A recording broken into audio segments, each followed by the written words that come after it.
From Philadelphia, Pennsylvania, tonight the Pirates and Phillies meet in Game 3 of their 4-game series. Pirates winding down their big 3-city 10-game road trip. Pirates had their 4-game win streak come to an end last night, so they look to get back to their winning ways tonight. Greg Brown along with John Wehner. The Pirates still within striking distance of those St. Louis Cardinals, and at the moment have secured one of those 2 wild card spots. John, let's talk about the return of Vance Worley to Philadelphia. He kind of downplays it, but I imagine this is probably something pretty special for him. Yeah, he wants to come back and beat his old club. I don't know the feeling of being traded, but once you're traded, you feel like, well, why didn't they want me anymore? And so I'm going to prove to them that they gave away something really good, and he's been pitching really good. Not a great outing against the Cubs. The 4 walks, didn't get through 5, but he's been great as a Pirate. It's all about command and changing speeds for Worley. Hopefully he's back on track tonight. Meanwhile, the well-traveled Jerome Williams is on the mound for the Philadelphia Phillies tonight. It was a miserable time for him in Houston and Texas this year, but actually he's done pretty well as a Philly. I think he was a lefty, the way he keeps moving around and finding jobs, but the right-handed Williams, just average stuff really, and did not have a good time in the AL, but with the Phils, 3-0, 284, opponents hitting just 228, and all you're going to see basically is a low 90s fastball, a curveball change, and occasional cutter. Jerome Williams on the mound for the Phillies against former Philly Vance Worley. The Vanimal returns. The Pirates look to return to their winning ways. The Buccos taking on their cross-state rivals, the Phillies, coming up next.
Is brought to you by Toyota.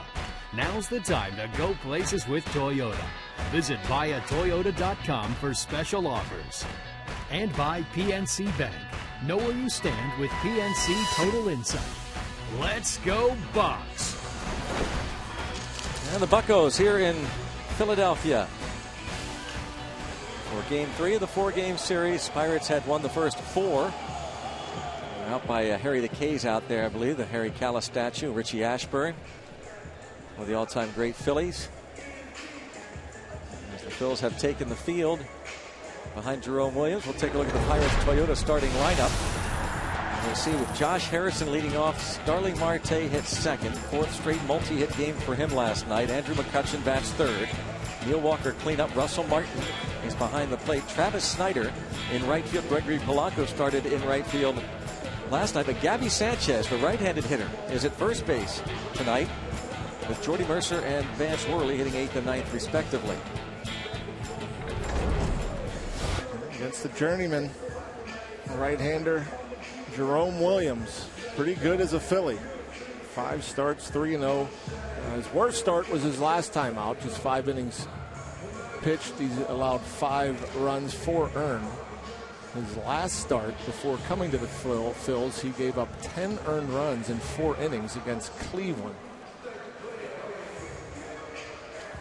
The defense behind Jerome Williams, and the Phillies have solid D. They have committed 75 team errors. That's the second fewest behind only the Cincinnati Reds in the National League. Ben Revere in center, Dominic Brown in left, Grady Sizemore in right, Ryan Howard, Cody Ashe on the corners, Freddie Galvis, Chase Utley up the middle, and Will Nieves catches Jerome Williams. Freddie Galvis was the star last night defensively and especially with the bat. The big surprise of last night's game. Strike is called on Josh Harrison, and we are underway. Freddie Galvis playing short with Jimmy Rollins out for the time being with a hamstring issue. 0-2 the count on Josh Harrison, whose batting average is .316, in a virtual tie with Justin Morneau of the Rockies. Maybe just a slight percentage point up on Morneau. Then Revere third, and then Andrew McCutchen fourth in the batting race.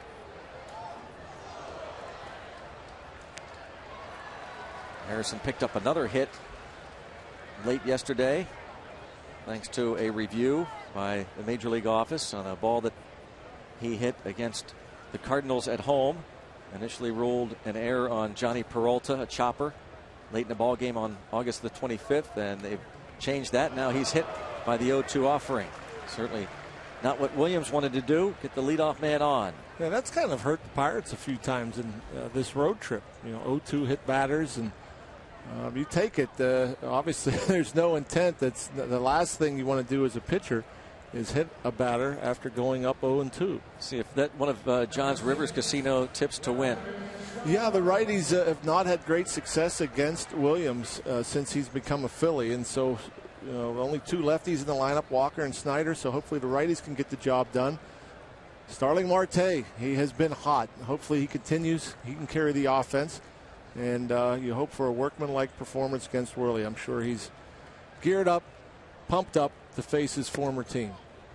Hoping for a workmanlike performance for Vance Worley. Certainly, as Starling Marte showed bunt, a 9-game hitting streak for him. 5 for 8 in the series. Average continues to climb up to .284 now for Marte.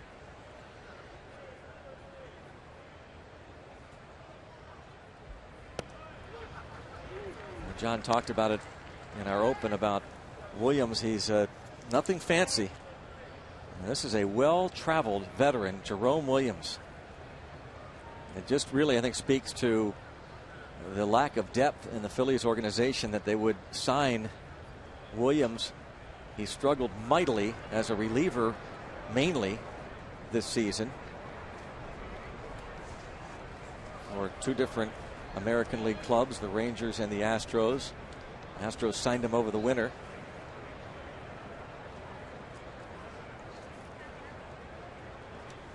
One ball, 1 strike. And he's hit by the pitch. Marte gets whacked and grimacing in pain. Hopefully okay. Well, we've seen, especially the first half, said it a whole bunch with Marte. You always hold your breath because he gets hit a lot on the hand and the wrist. So many little bones in the hand and wrist. Ben Potenziano, the assistant trainer, checks it out. Clint Hurdle has made his way out of the dugout. That's the 16th time Marte has been hit this season. It's 3rd in the National League. Just looks like a 2-seam fastball.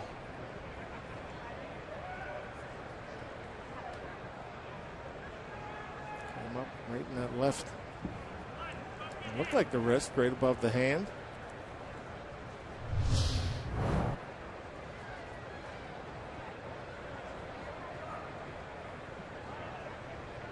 Still checking on that hand. That is something where you hold your breath. The fact that Marte is not trotting to first base, he's going to stay in, but still appears to be in some pain. And let's just hope that that's nothing serious. But John, you take a look at the team numbers. The Pirates have been hit 72 times, second in the league behind the Cardinals. Is there anything that Marte can do? Because this is something that, eventually, you hate to say it, but it's like playing with fire. He's going to get hit, and it's going to cost him significant playing time. Yeah. It's going to break a bone. As I said, we saw more in the first half than the second half. Okay, because he was jumping at it. Because he was jumpy. Everything was starting early, and he was picking the ball up late. And when he's swinging the bat good, I think he's ready sooner. He recognizes, and he's able to move out of the way. But when, that particular pitch, it looked like he was a little bit late, started the hands, couldn't react. Now again, we'll hope that is nothing more serious than a little bruise as Andrew McCutchen takes ball one. Chance for the Pirates to jump out here on Jerome Williams. McCutchen batting .309, fourth in the league.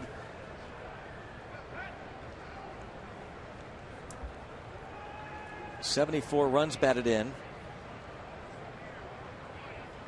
To see a McCutchen deliver a big hit, extra base hit perhaps. And as he checks and takes a strike, he's not had a multi-RBI game in a while. He had a 2-homer performance in Cincinnati back on July the 12th. That's the last time he's had a multi-RBI game. Really? July 12th? Mm-hmm. Wow.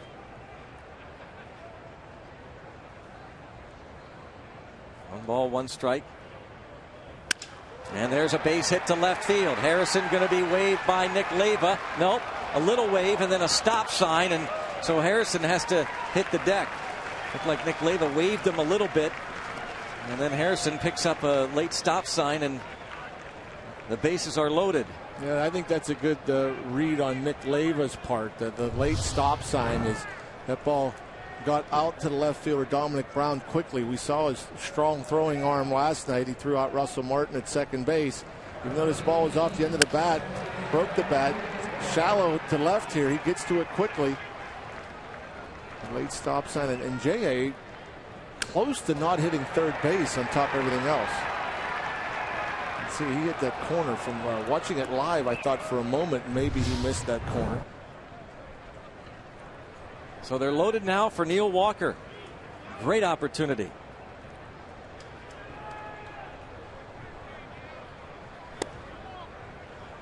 All one on Neil Walker.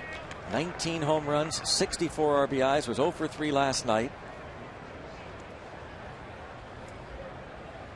Happy birthday to Neil Walker. 29 years old today. The Bucko second baseman. Be a great way to celebrate.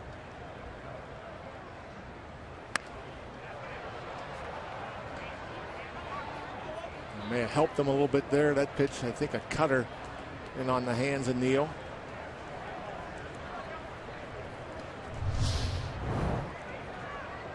Point Park University strike zone shows it off the plate in. Walker just 2 for 11 this season in these bases loaded situations. Over his career, he's been excellent. Infield certainly would concede the run to get 2, and there's a save by the catcher Nieves. The umpire, I believe. I'm not sure Nieves even touched that. I think that's why he turned. I think that hit. He thought it was back to the backstop. Tim Welke, the home plate umpire, hits his right foot. It does get past Nieves, and it is a save for Tim Welke. And for the time being, Pirates still off the board. What's the odds of that? It would hit the glove of Nieves and then the foot, and for it to just sit right there, not kick away. 2 balls, 1 strike. And it's ball 3. Williams not giving in, trying to work the corners.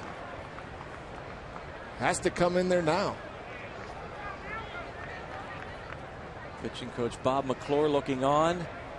Career with the bases loaded, 396 with a couple of grannies. On his birthday, 3-2. Comes up empty on the fastball. See, not a pitch in the strike zone, nor was that one. The late movement running off the plate.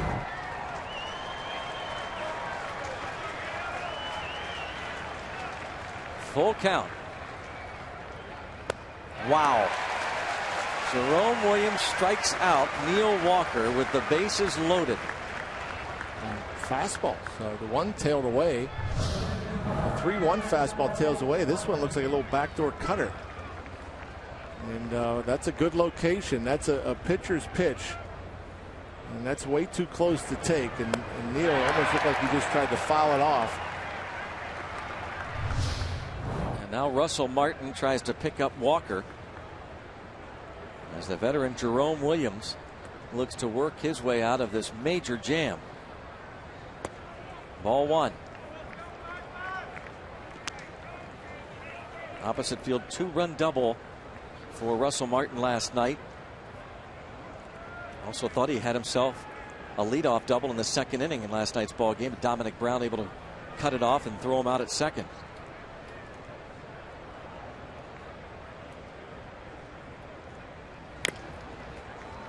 One ball, one strike. Big cut from Russ. Looked like he wanted to put up a 4 spot. Got something up in the zone. Not exactly what it was. 86 miles per hour. Didn't have a lot of break to it.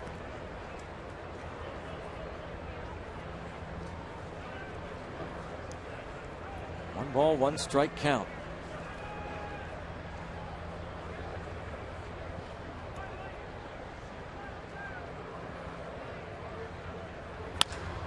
Line to left field and a base hit. This will score a couple as Russell Martin comes through again. 2-0 Buccos. Harrison and Marte cross the plate. That's a big base hit. Anytime you can throw a crooked number up there with one swing of the bat, taking advantage of the early wildness, the 2 hit by pitches. Russell Martin gets a pitch actually down in the zone. Pretty good late movement, a little bit off the end of the bat. Nicely done.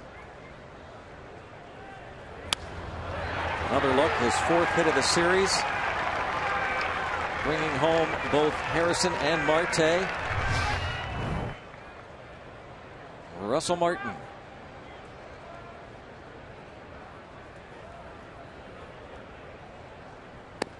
Martin, by the way, now with 56 RBIs, topping his total from last season. He drove in 55 last year with the Bucks.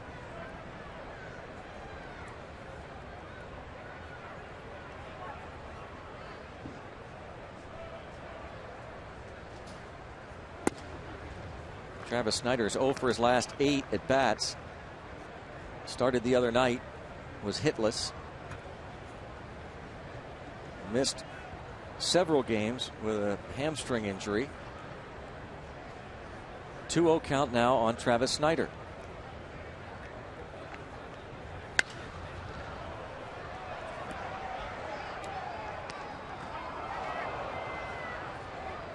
Pinch hitter and grounded out in last night's ball game. The Phillies held on to win it 4-3.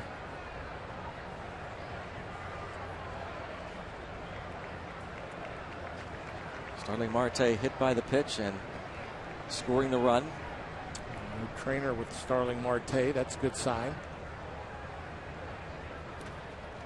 Blocked there by Nieves. And 3-1 as the early wildness continues for Jerome Williams.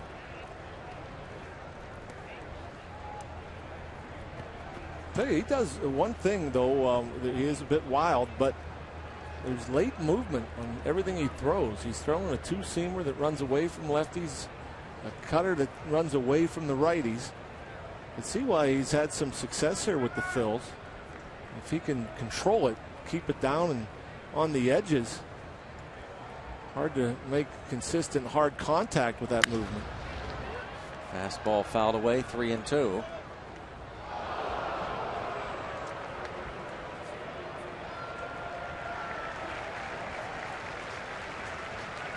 Yes.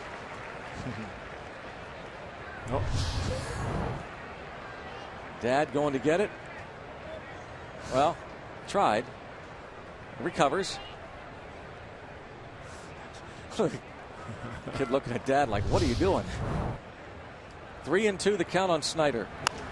Pops this ball up, dropping toward foul territory, and drops untouched.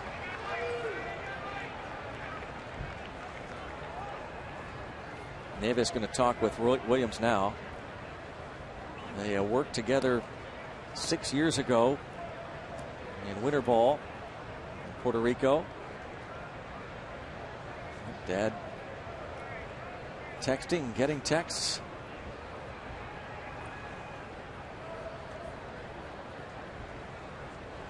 Nevis, the veteran, along with this right-hander, Jerome Williams, who has pitched for 7 different big league clubs. Bounced toward the second baseman, and a little stumble there that cost them a chance for a double play. Chase Utley.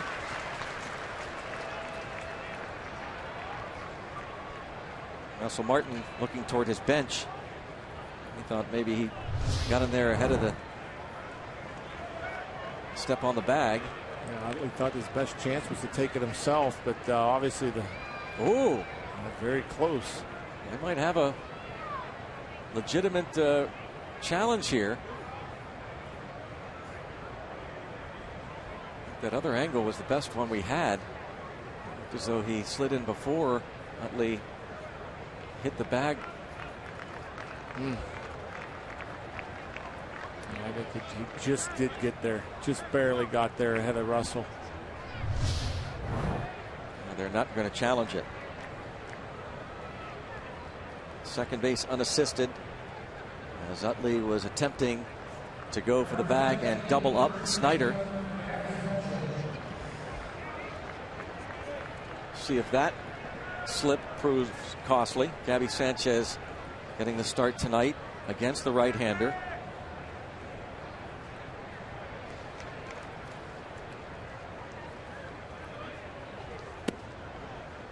Ball one.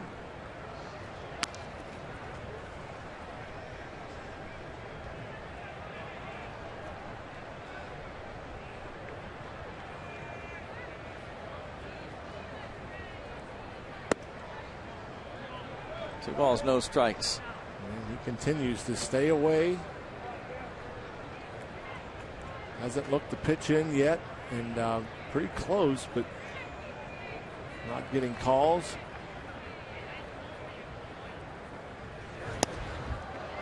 And again, not giving in. We saw it with Neil Walker. We saw it with Travis Snyder. Hard cutter ran off that outside edge to Gabby there.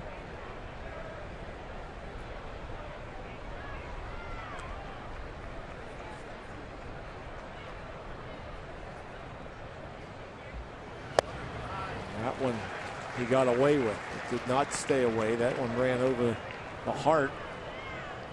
Gabby comes up empty.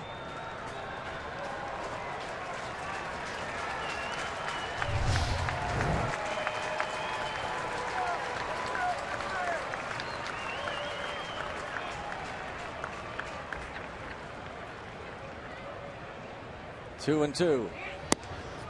A little delay steal, and Snyder is there. Snyder realizing nobody covering.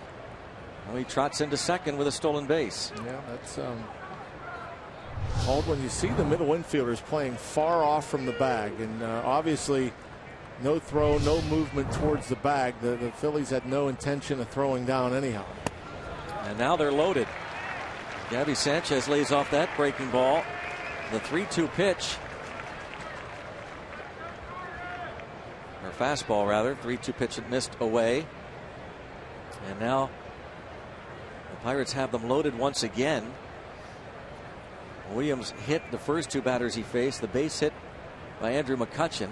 This is almost like a timeout to give him just a chance to catch his breath. Yeah, usually you'd see the pitching coach come on out. 32 pitches in. Tell he's working hard.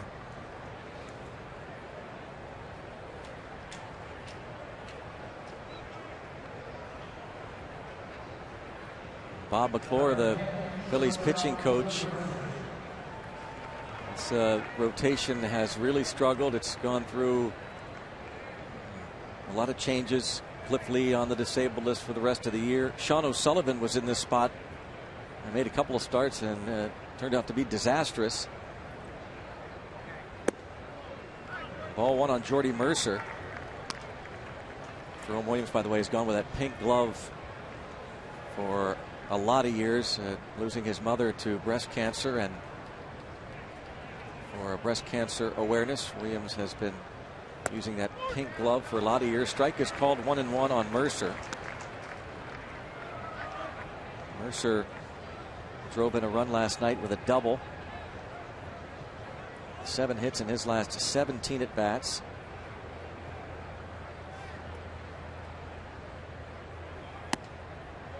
He lays off that pitch. He just keeps trying to hit that down and away corner.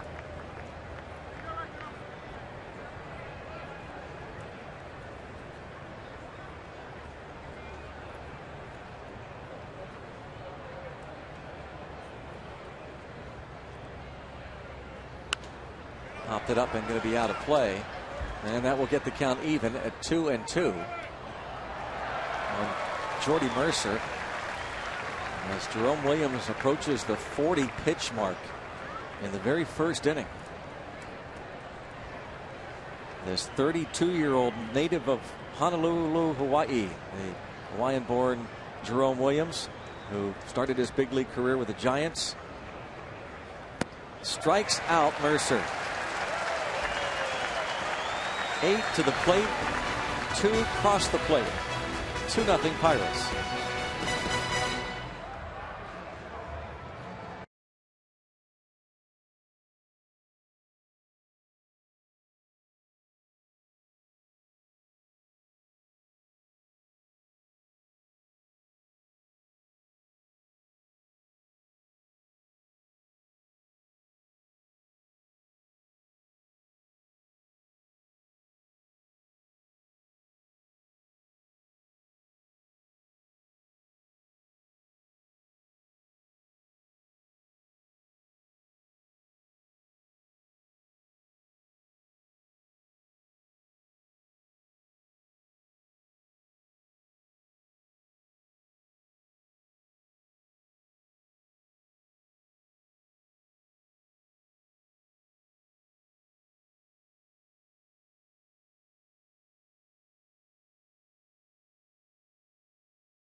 Martin's base hit, driving in a pair. Check out the Honda starting lineup for Ryan Sandberg's Phillies. Ben Revere leads off, and it's Grady Sizemore and Chase Utley. Ryan Howard hits cleanup. Dominic Brown is in left. Cody Ashe, the third baseman. Will Nieves, Freddie Galvis, who last night had his first 3-hit game since September of last year. Jerome Williams is on the mound. Vance Worley. What a pickup, looking for his 7th win of the year. 6-4, 3.05 ERA. As a Pirate, he has been outstanding. Last start, 4 walks. It was a season high for Vance. I don't know if you've noticed, but I think, and nobody's really talked about it, but he's watching the velocity. He barely hits 90. He hasn't hit 90 in the last couple of starts. I know he hasn't. I don't know what it was when he was first starting out, but I have noticed he certainly hasn't hit 90 in his last couple starts. but yet able to get outs.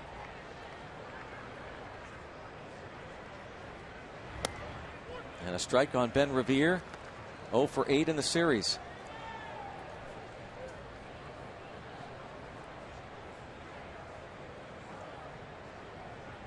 Obviously a pup night here. In on him and a roller to second. The Pirates have certainly kept Ben Revere in check. Nice work from Worley to retire one of the league's leading hitters. The man who was traded for Vance Worley. December 6th, 2012. The Phillies dealt Vance Worley to the Minnesota Twins for Ben Revere. Even though the velocity is down, he's still getting the same types of swings that he got when he first got here.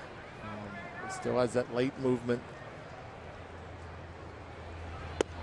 Either cuts it in on the hands or has it run away. Now that sounds a little like your scouting report on Jerome Williams. What's that? The late movement. Yeah, I was actually thinking about that. You know, that first inning, I was thinking Williams threw a lot of the same way Worley does, but Worley has much better command. Fly ball to left. Starling Marte makes the catch. You know, Vance isn't afraid of contact. In fact, it looks like he welcomes contact. And again, with that late movement, off the end of the bat, off the hands. This one's a little bit up, but right on the corner. But you saw Williams in the first inning. I mean, he ball going one way or the other, but he was afraid to throw it over the plate. He just didn't give the Pirates very many pitches to hit. Fortunately, Russell Martin was able to take a pitch down out of the zone and have that two RBI base hit. But you get the impression Worley wants to work fast and pitch to contact. Chase Utley takes a strike. Worley, we talked to him yesterday about this start, and he said really nothing special against his former teammates. He said, I'm just going to go out there and pitch my game, not get caught up in all that stuff, but definitely keep the ball down because the ball will jump, and he said especially to right field. Chase Utley takes 1-1. Worley 9-7 in his career here in Philadelphia. 26 starts, a .369 ERA. Utley 1 out of 3 with an RBI last night.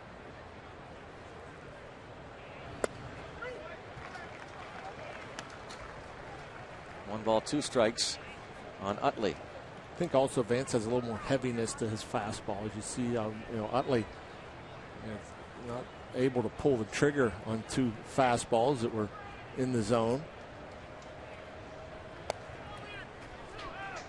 Missed by a lot, 2-2. Russell really tried to work that one on the corner. A little more glove movement than we typically see from Russell Martin on this one. But maybe didn't even have to move it in. That's borderline enough.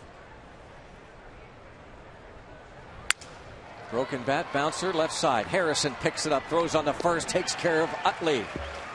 1-2-3 for the Manimal. 2-0 Bucks.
All right, Rob, thanks very much. A strike called on Vance Worley. 2-0 Pirates. Worley puts a charge into that one, sending Ben Revere back a few steps and about 5 steps in front of the warning track. One away here in Philadelphia. Now that man knows how to meet ladies, he says on the t-shirt. But I don't think so. Yeah, hangs out with a good-looking guy. He claims he knows how to meet the ladies. His buddy's probably helping him meet ladies, is my guess. Exactly.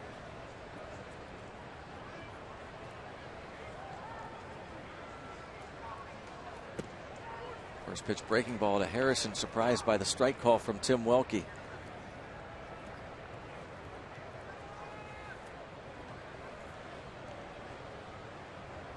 And you can see why Jay Hay looked back. And there's a line drive base hit into center field for the league's leading hitter, Josh Harrison.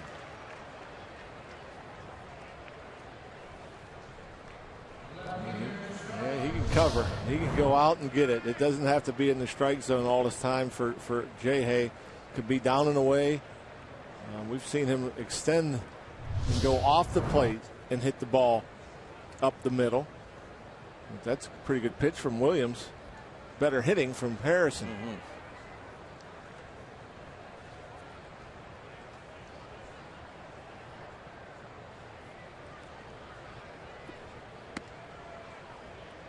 Marte hit by the pitch in the first inning, takes ball 1. Hitting .350 since the All-Star break.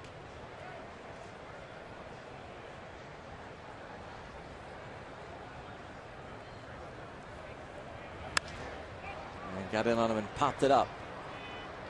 Second baseman Utley for the second out. It will bring up Andrew McCutchen. Get to our Allegheny Health Network injury update. The Pirates announced late this afternoon that Pedro Alvarez has been diagnosed with a stress reaction, the 4th metatarsal in the left foot. Typical recovery 4 to 6 weeks, and as we have been speculating for the past week or so, we are not going to see Pedro Alvarez the rest of the year. And it will be a very interesting offseason to see where the Pirates go with Pedro Alvarez. And it speaks to the resiliency of this team that for all intents and purposes, they are where they are without last year's co-home run leader. Alvarez had 18 homers this year, 56 RBIs, was hitting .231. But boy, others really picked up the slack, and most especially that man at first base. Yep. Who really, after you watch him what he did this year, not to look too far ahead, we've asked Neil Huntington about this. He said we're focused on reaching the postseason, trying to win the division. We'll talk about next year after this season, but if you were to fast forward to spring training, Josh Harrison has to be your starting third baseman. No question. No question. There he goes, and it's bounced toward the shortstop, Galvis, who throws out Andrew McCutchen. 2-0 Pirates after 1.5.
Bell, Rich Donnelly, Ray Miller, Bob Walk, Jim Leland, and Doug Drabick share their memories from Game 1 of the Pirates-Reds 1990 National League Championship Series.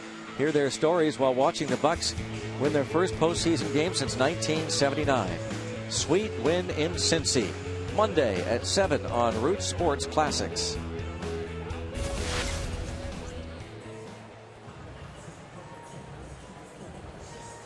2-0 Pirates. Going to the bottom of the second inning. Looked like that young man had a Larry Boa old Philly jersey on, and the former great Philly shortstop is back on the bench with Ryan Sandberg. Overshift for Ryan Howard.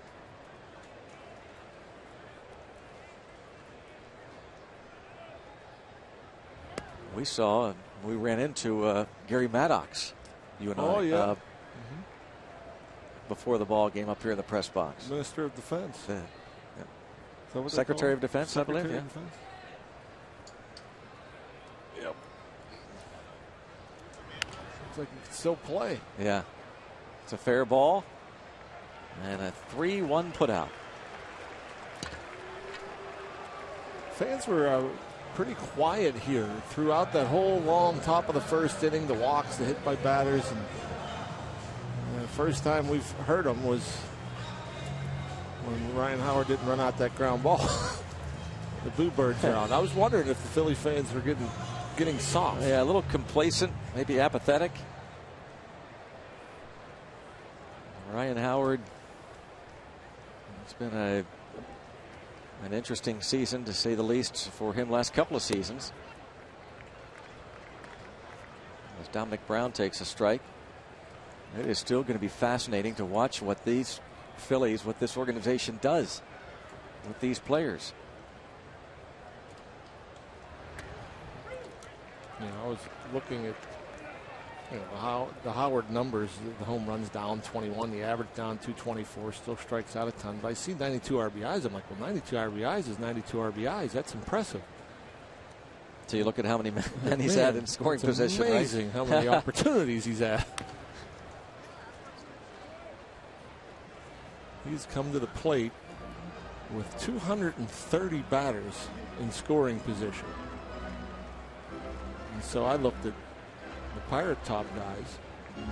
Andrew McCutchen, just 174 leads the Pirates. So that's how many more opportunities Howard has had to drive in runs than the Pirates' Andrew McCutchen, who leads the team in that category. Yeah, number of players he can drive in, huh? Yeah, Howard 253 average, so he's a little better hitter with runners in scoring position than what he's hitting coming in, 224. And Andrew hitting just under right at 300. Maybe a little above it. He came in at 299, had a base hit in first with a runners on first and second.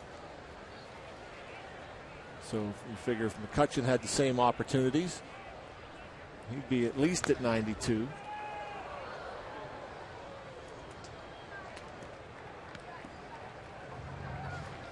Still a 2-2 count on Dominic Brown. Ryan Sandberg is in his first full year as the Phillies manager. His team 10 games under 500.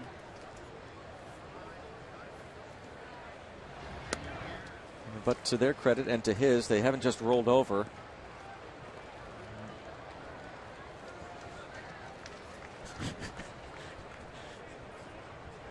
Did you get it? Yeah.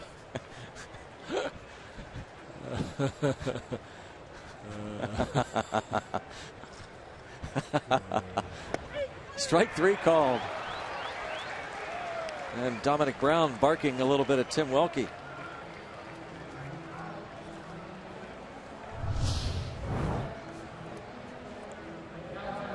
Oh my, look at that pitch. My goodness. I have yet to see a pitch that far off the plate get called since 92.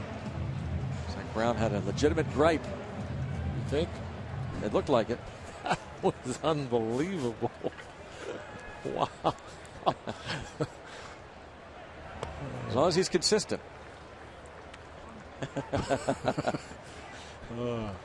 We wouldn't have a catcher set up behind the plate the rest of the night.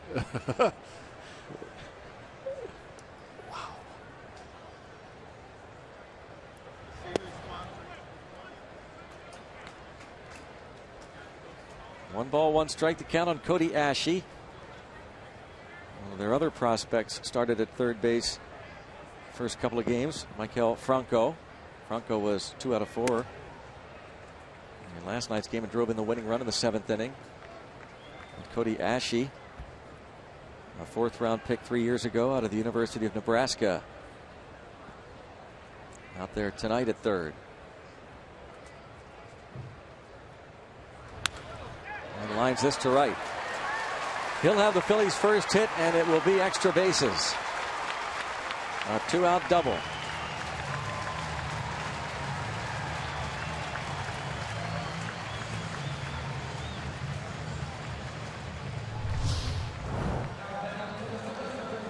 Comes at him on a few pitches over the hard plate from Vance Worley. High, outer half.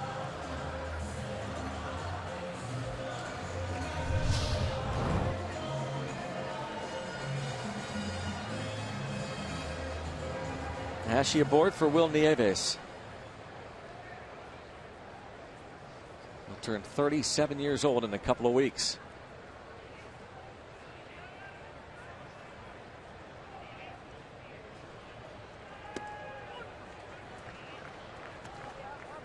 Oh, 0-1 on Nieves, and when you hail from Puerto Rico and you have a chance to wear the number he has on, you wear it.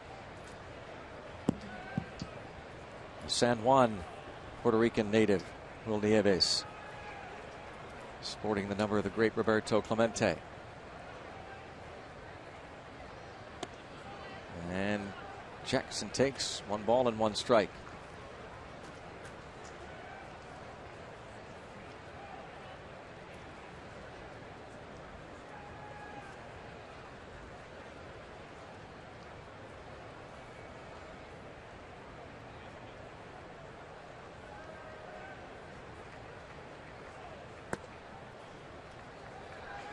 It's 2-1 on Nieves.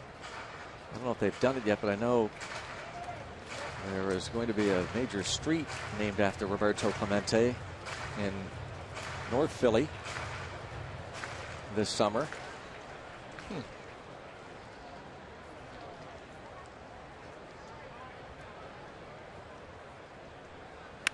And a liner to left field and the base hit. Marte will throw toward the plate late. Not sure about Marte there. I don't know whether he had a little trouble with the footing. The throw wasn't as quick as I'm sure he would have liked, and it's now a 2-1 ball game. No momentum going towards home when he caught this. He had to go to his left, and he had nothing going forward. If he comes and gets it and maybe tries to come out and get that short hop, then he'll get some momentum towards home, then you get more on the throw. But the way I think he was worried about the in-between hop, so he sat back on it, and Nieves was content with the RBI, not worried about getting into scoring position, representing the potential tying run. Just a spectator. But yeah, Marte, that second hop, I think he was more worried about just keeping the ball in front of him. And so hard to get much on that throw. Last night's hero, Freddie Galvis, triple shy of the cycle. Doubled off the wall and right his first time up against Edinson Volquez. Homered in the 5th inning and reached on an infield hit in the 7th against Justin Wilson. Switch hitting Freddie Galvis, who came into the game batting .085 yesterday. No other position player who entered the game with that low a batting average went on to have 3 hits and a home run since Greg Nettles, then playing for the Cleveland Indians, was back in May of 1970. So unusual and unique that was. Edinson Volquez, who wasn't thrilled that he was pulled from the game last night, thought he could have gone back out there for the 7th inning after striking out the side in the 6th. Clint Hurdle said, I've got to keep the team in mind first. Team first, then individual performances. And at times players have their own performances in mind and then the team, but I've got to keep in mind the team first.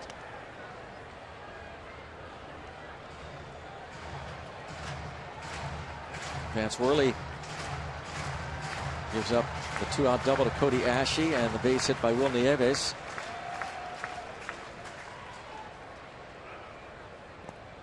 Well, this is going to be Russell Martin going to have to gun it to first to complete the K, and he will. Kept that ball close enough, picked it up, and throws out Freddie Galvis. Maybe the Phillies aren't just going to roll over.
The Phillies catcher gets back behind the dish. Run in the first run. Cody Ashe doubled with 2 outs and scores on the Nieves base hit. These two clubs will finish up this series tomorrow night. The Cardinals and Reds, by the way, will play tomorrow afternoon to finish up that series.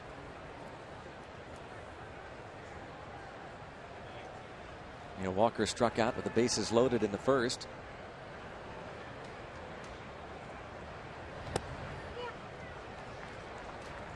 Check out our Barrel Automotive League leaders.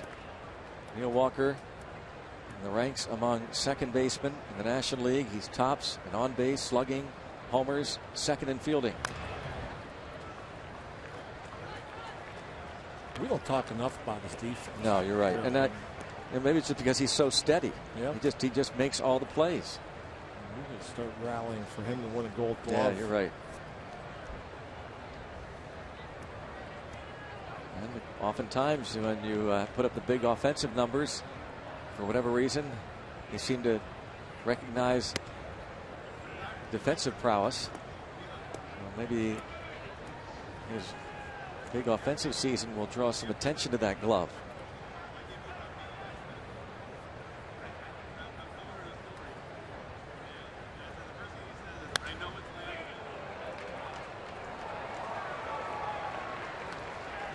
Ball 2 strikes on Neil Walker.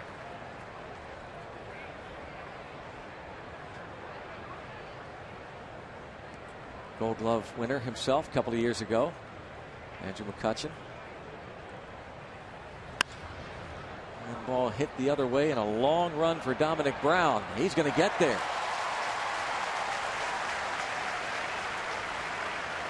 Russell Martin, Molina missed a lot of time. It usually goes to Molina in St. Louis, but Russell Martin, you have to think. Yeah. You can see how far Dominic Brown had to run.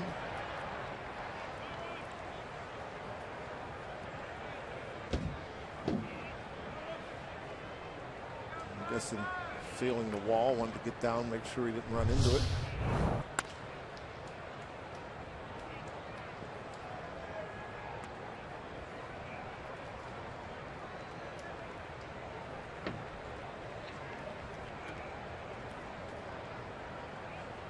A 1 count on Russell Martin. Martin singled in the 2 first-inning runs for the Buccos.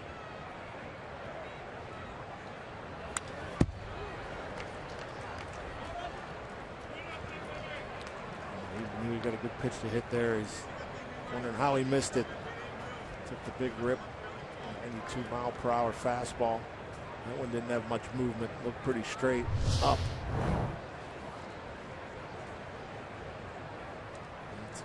Center cut.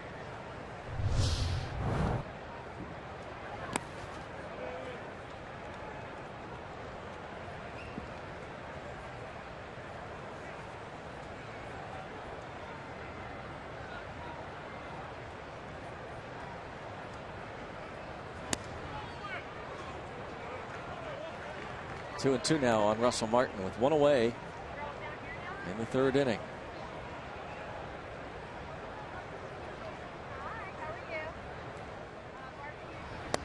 Checks. Complete movement you talked about, John. Yeah. And that pitch never was in the strike zone. Russell not close to a swing.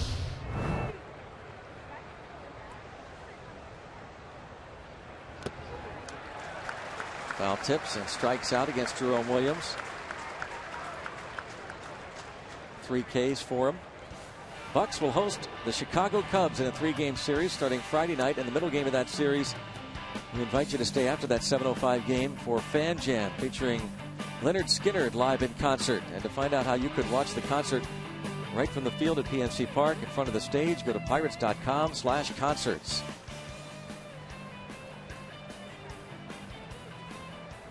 And we really strongly suggest that you go to pirates.com and get your tickets for any of the remaining games on the final regular season homestand. Next week, interleague play against the Boston Red Sox starts Tuesday night. Each game at 7:05. Tickets available.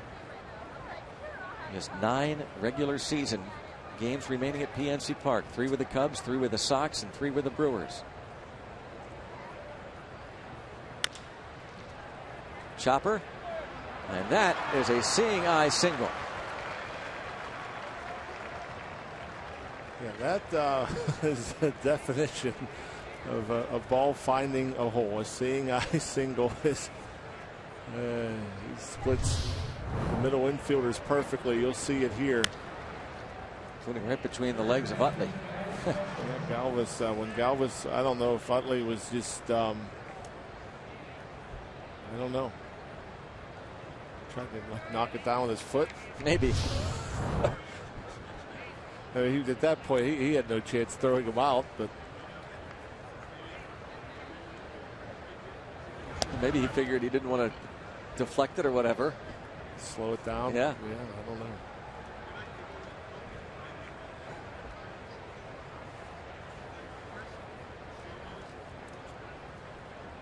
A 1 count on Gabby Sanchez, drew the walk in the first.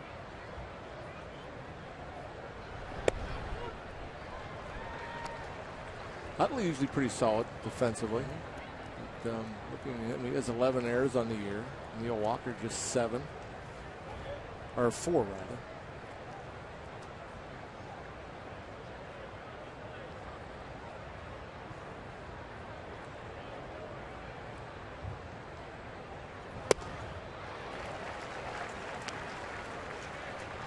One and 2.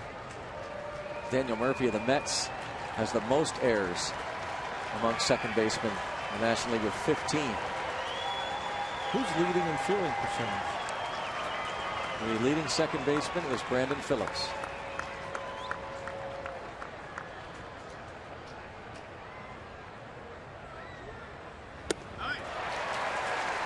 Gabby Sanchez goes down swinging. 4 Ks for Williams.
Willie tonight is facing a team that drafted him and brought him to the big leagues for the first time, either here or in Pittsburgh or Minnesota, the Phillies.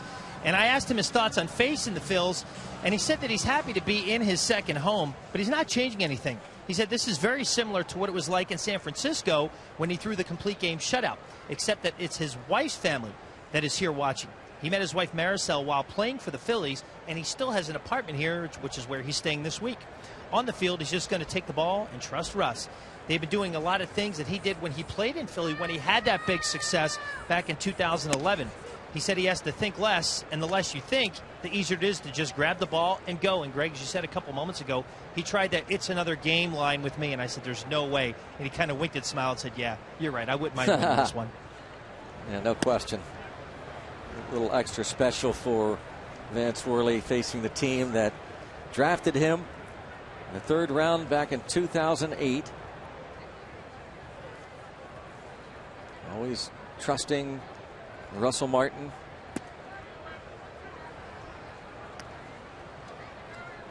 Worley won 11 games his first full season. 2011 went 11-3. In fact, he was part of that sensational Phillies rotation that would go on to postseason play. The team that won 102 games, he and Roy Halladay, Cliff Lee, Cole Hamels, and Roy Oswalt. Halladay went 19-6. Lee was 17-8. And falls behind Jerome Williams 3-2. He doesn't want to walk this guy. Pretty sharp in the first inning. He didn't have the best command at the bottom of the second. Chopped to Harrison. Takes care of Williams.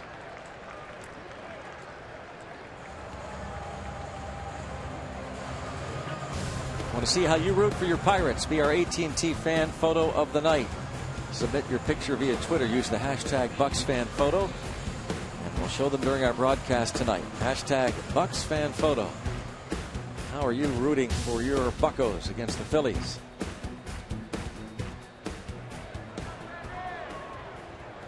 Pirates trying to win their 5th game in 6 tries against their cross-state rivals. They swept the Phillies at PNC Park earlier in the year. Now Ben Revere.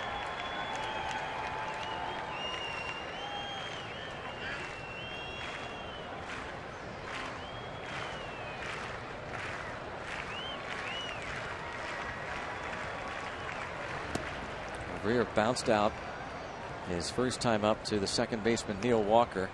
John, have you looked at his totals, his stat line recently? 11 unintentional walks all year. 11 for a leadoff man. And for a guy who came into this series second in the league in hitting, he bounces out and he is now 0 for 10 against the Pirates. And a lot of that, a lot of soft contact, a lot of dribblers to the right side from Revere. But yeah, that's alarmingly low. 11 walks. Talking about a guy who has 550 plate appearances, walking 11 times. It's amazing he's hitting as well as he is. Yeah. As free a swinger as he is. Grady Sizemore broke camp with the Red Sox, was in their opening day lineup. One time not only top prospect but top player in the American League with Cleveland. Injuries really slowed down his career.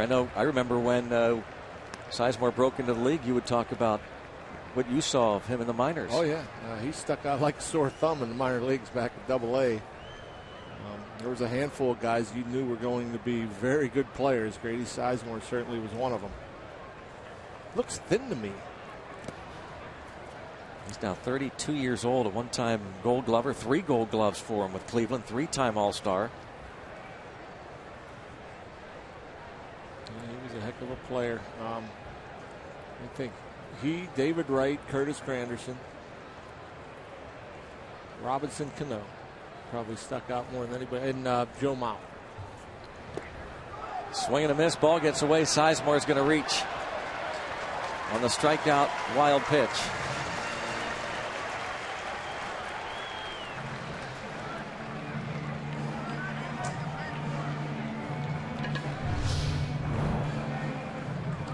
Curveball. Russell Martin, I'm guessing that. I don't know if he didn't think that was going to bounce, but you almost always see Russ Martin go down. Get down on those shin guards and absorb that ball off the chest protector, but tried to pick it out of the dirt. I can't imagine there's anything more frustrating for a pitcher. Striking out a guy for the third out, and he's now at first base. You got to put that in the back of your mind and now attack Chase Utley. Watching something today, and it was I don't know if it was a tweet, but Max Scherzer of the Detroit Tigers said, well, finally, hopefully MLB got the home plate collision rule straightened out. Now, if they would only get rid of a base runner being allowed to run to first after a strikeout. That's clever. It's funny you brought that up because that's it's funny that Scherzer thinks it's unfair that a guy strikes out and still is able to reach when he's been retired. Yeah, you think about that too. Is that fair? Yeah, it's weird.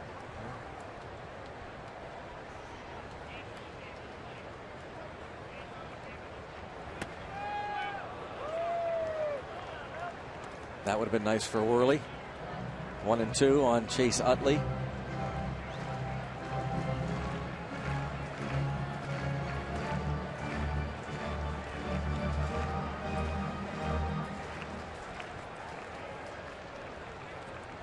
Bob Walk doesn't think it's fair that Scherzer would even would not have to hit, right?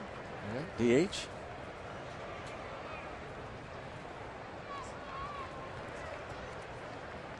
He's just listening. I'm That's right. Over there, yeah. Saving that. Rest that voice.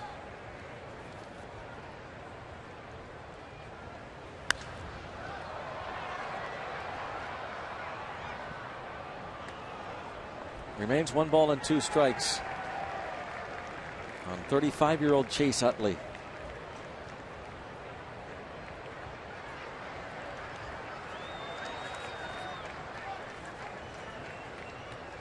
He's back at it. His antics, the fanatic.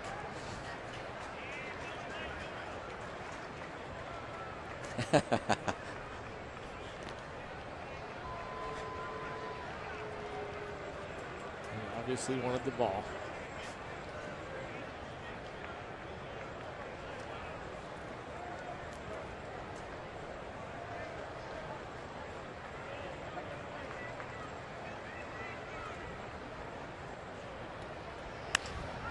And toward left field, Marte is over for the final out.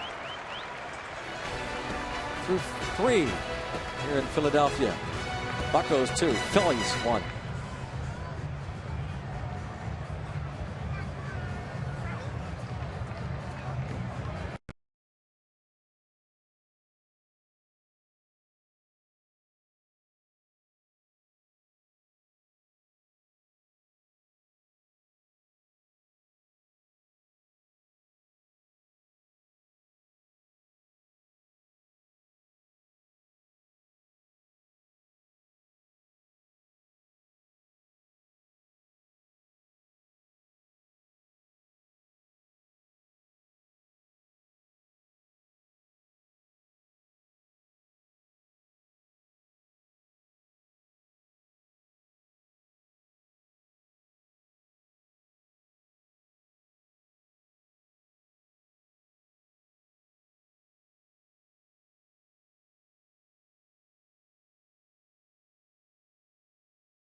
Is brought to you by the Chevy Sonic and your Western PA Chevy dealers. And by Day Automotive. We're going to make your day. Let's go Bucks!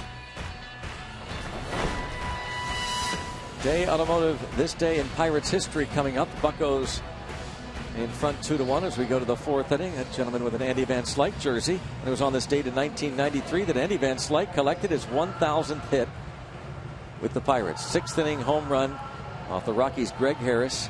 13 years in the majors, Van Slyke. 1,562 hits. 245 stolen bases. Finished his career, I think, in Philly. Yeah.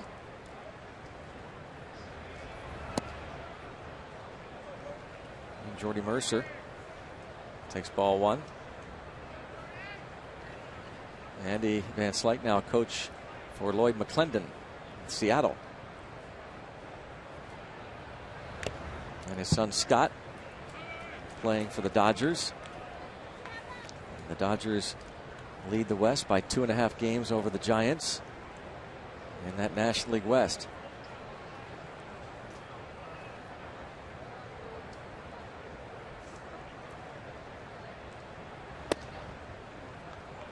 Two and one on Mercer.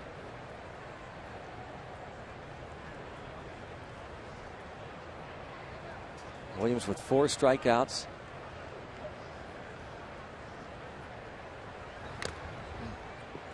Got away with one there, left it up. Nicked up his catcher though, Nieves. Wanted it down and away.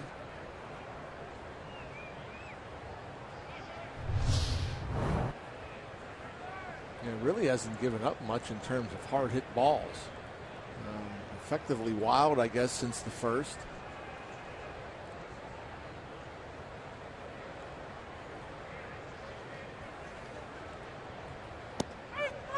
Ooh.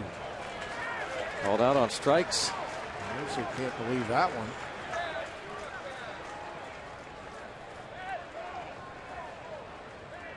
And I don't know if we've ever seen Jordy Mercer react. Not like that. To a call.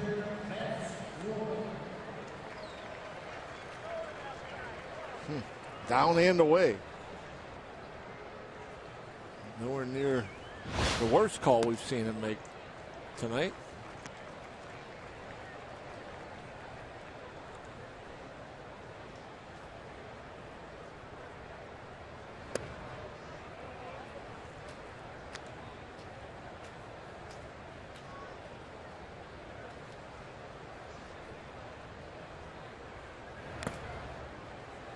It's 1-2 strikes now on Vance Worley.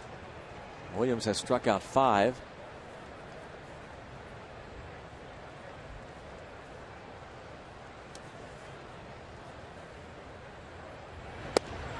Make it 6 and 3 in a row. Pirates Cubs meet this weekend, and the finale of that series is Sunday, a Kids Day at the ballpark. 1:35, and kids 14 and under will get a Garrett Cole Fathead Jr. wall decal thanks to Kennametal. We invite youngsters and adults alike to come out early for the Family Fun Zone. Brought to you by #1 Cochran out on Federal Street, and stay after the game. Kids can run the bases, presented by Kennywood. Go to Pirates.com for tickets.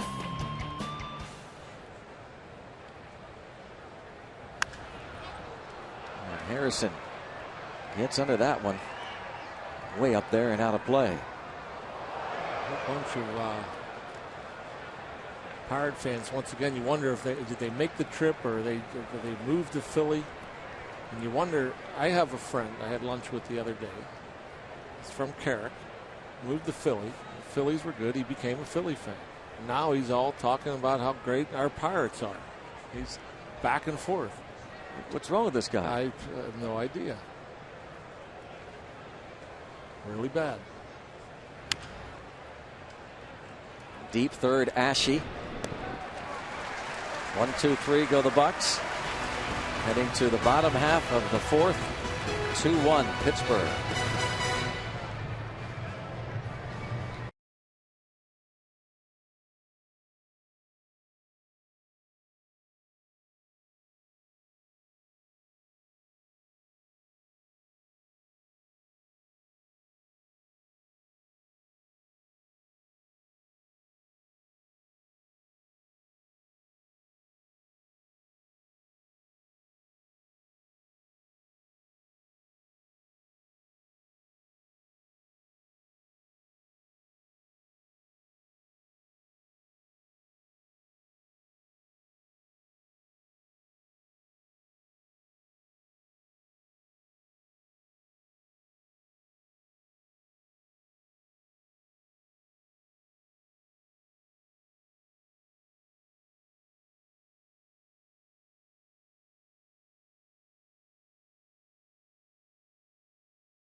Pirates Baseball on Root Sports is brought to you by Barrel Automotive.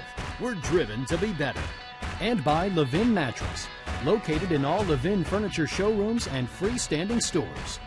Let's go Bucks! Bottom of the 4th, 2-1 Pirates lead the Phils, and Ryan Howard will lead things off against Vance Worley. Howard bounced weakly to first baseman Gabby Sanchez his first time up against Worley.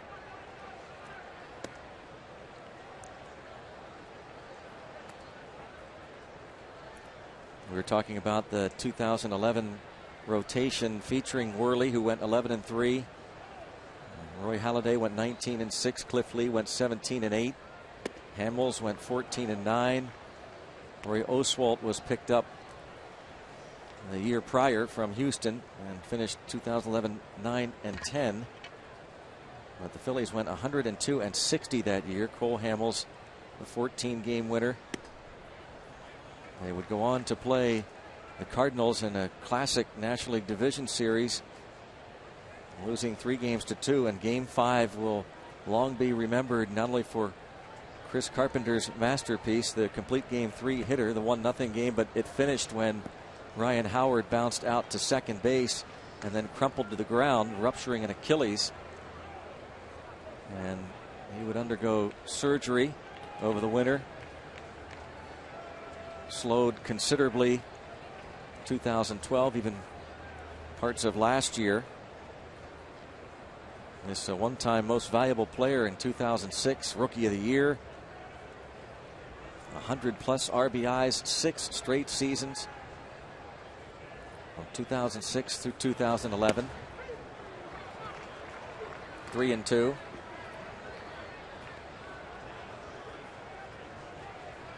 And Howard, the last 5 seasons. Not quite the same.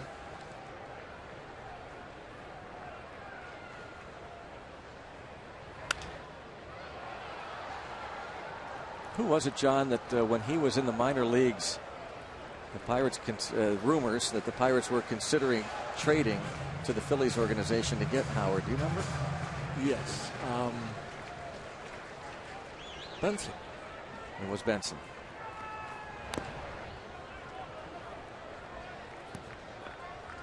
Chris Benson. And what you heard was the reason they didn't get Howard because they thought they had a better player in Brad Eldred. Oh, that's right. Yeah. And believe it or not, at that point in time, at the stages in their career, I would have taken Eldred over. There were I know there were a lot of people in not only the Pirates organization, but other scouts who really said the same thing when you looked at the minor league numbers and what they were both doing production-wise in the minor leagues. Howard really couldn't get the velocity back. I mean, he's done a great job. I mean, I know back then Milt Thompson was his hitting coach in AA and then his hitting coach here at the big league level. He really worked on shortening his swing. He had a long swing. He had a hard time catching up to any kind of decent velocity. Now, you'd make a mistake with a breaking ball or you left the fastball out over the plate. Now, he'd hit it a mile the other way. But, he had that kind of special power, obviously, that Brad Eldred also had. But at that point in time, and I don't know what their ages were. We're talking 04. I thought Eldred was a bit ahead of him. Never would have guessed Howard would have came up here and did the things he did. And I think a lot of it had to do with his shorten his swing. Got to the fastball.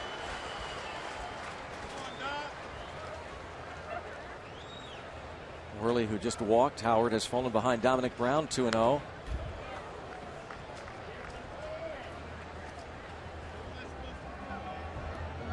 Phillies had high hopes for Dominic Brown after drafting him in 2006. Nephew of one-time Pirate Mudcat Grant.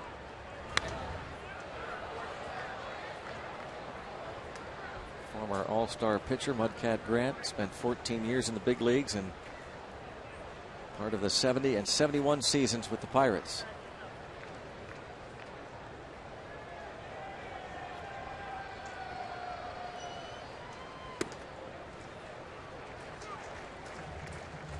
Three and two now. Yeah, ever since, for whatever reason, the first inning, a 3-up, 3-down inning for Worley, and he was up in his zone a little bit, but still got through it easily. That second inning wasn't quite putting it where he wanted to. He got that one where he wanted to, though, 90 miles an hour. Late cut. Gets Brown. Needed that one.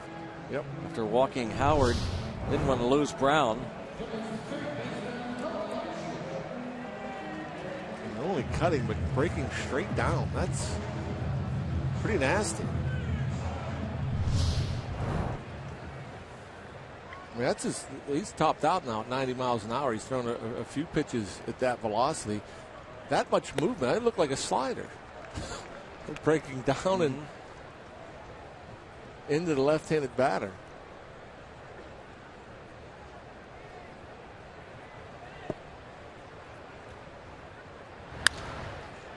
And towards shallow left.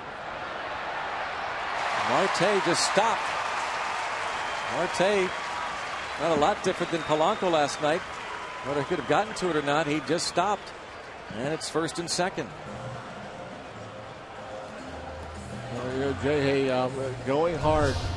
And as hard as he was going back at that ball, you knew it was trouble. I don't know if Marte can get there. Jay Hay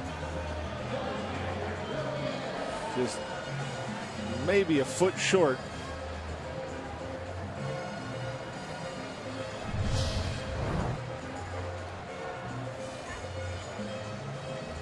First and second now.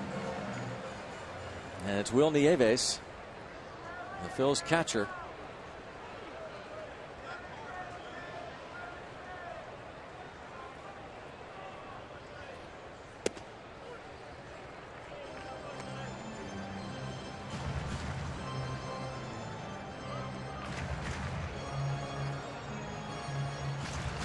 One on Nieves. His 7th RBI with that base hit to left. Back up to Carlos Ruiz. Boy, that ball really took off too. I mean, the movement.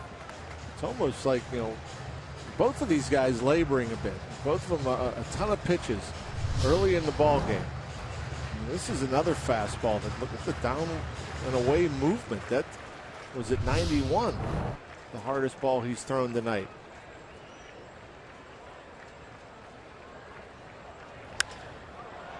Pop up toward right field. Snyder for the second out. Snyder doesn't mess around. No. That's a routine play, but he doesn't sit there and look around runners. He gets the ball and he gets it into the infield. Takes nothing for granted. That's the best way to stop a running game. Catch it and get rid of it. See, a lot of outfielders will catch the ball, take a couple of steps toward the infield, look at it, but he just boom. Yeah. And look where the throw is. Right at the cutoff, man. He's so accurate with his throws. He has done an impressive job defensively, whether it be left or right. Freddie Galvis in the dirt, the block there by Martin.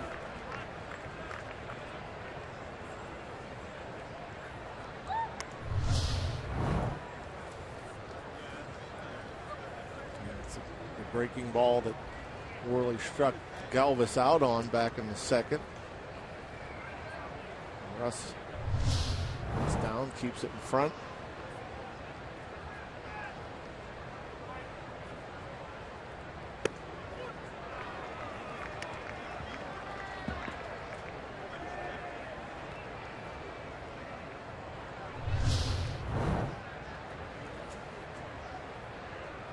Ooh, another one. All out of the zone.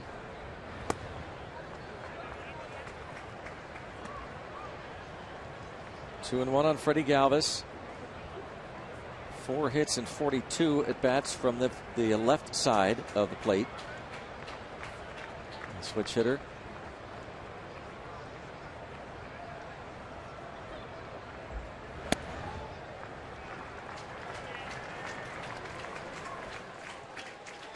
And you wonder sometimes. I'm sure some pitchers, when their ball is moving more than it normally does, and I'm not sure if that's the case with Vance Worley, but I'm sure there's times they go out there and the ball's moving so much they can't control where it's going.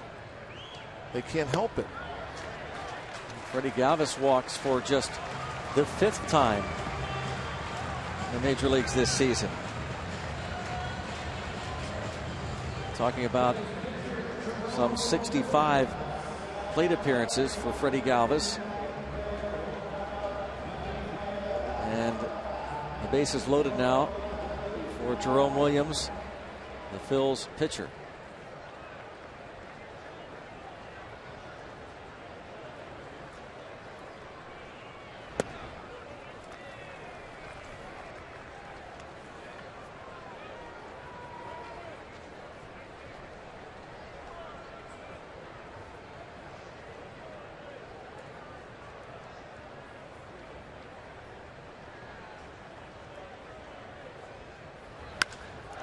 Toward right center field. And a 2-run single for Jerome Williams.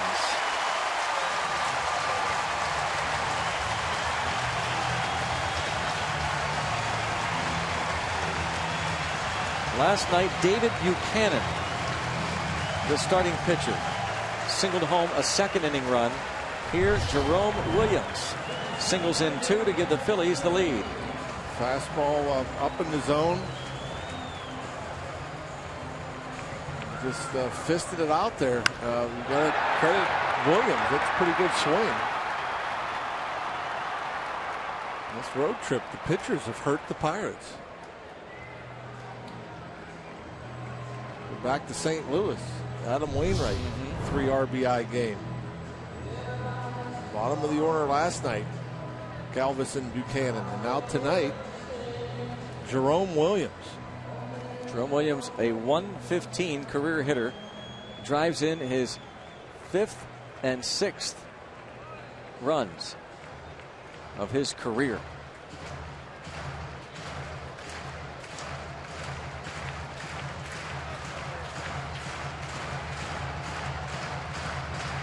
Two walks in the inning hurt Worley for sure, especially to Freddie Galvis. And now Ben Revere, who's grounded out twice. Phillies lead 3-2.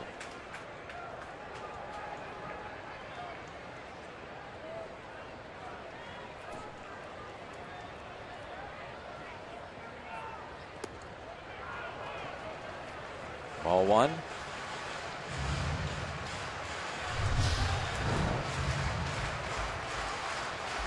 Breaking ball and Martin had a little bit of the 5-hole exposed, but still able to get glove to it.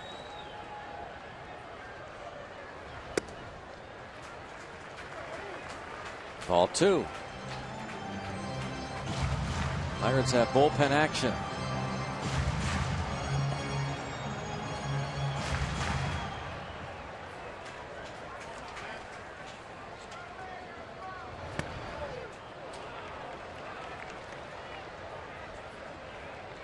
Two and 1 the count. Bobby Laframboise, the lefty, right-hander Brandon Compton.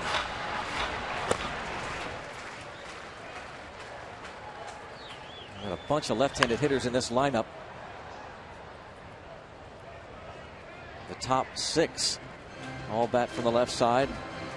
The 8th man in the order, Freddie Galvis, a switch hitter, of course. Brady Sizemore next. At third base, Freddie Galvis walked. Jerome Williams singled home a pair.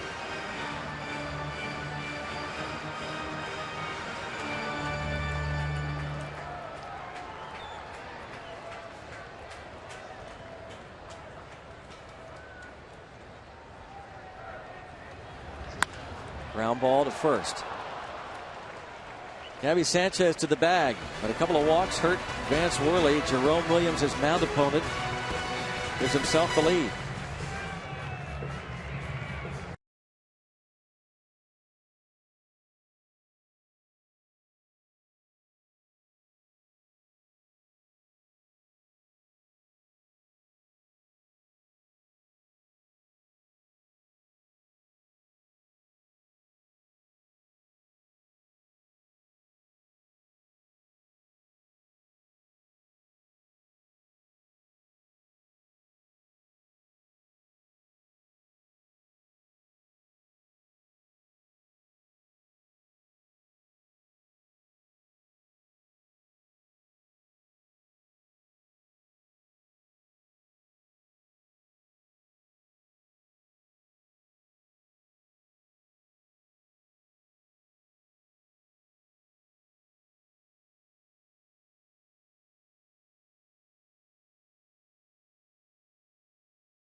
standings, Rob. The Pirates 4.5 back.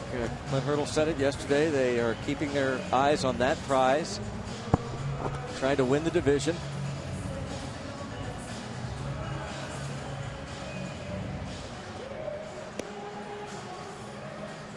They need to come back and hope the Reds hold on, as Jerome Williams, a well-traveled veteran, making his 6th start with the Philadelphia Phillies, 3-0, 2.84 ERA coming in. The Phils have said that they are going to take a long look at Williams because he could be part of their plans for next season. Released a few weeks ago by the Texas Rangers and made his first start against the Angels, one of the clubs for whom he pitched on August the 12th. Made his first Phillies start. He made his big league debut in Philadelphia, but at the old Veterans Stadium back in April of 2003.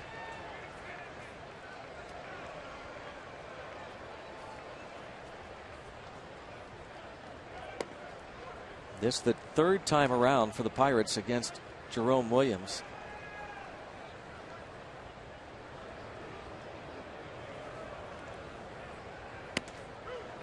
A couple of strikes on Marte.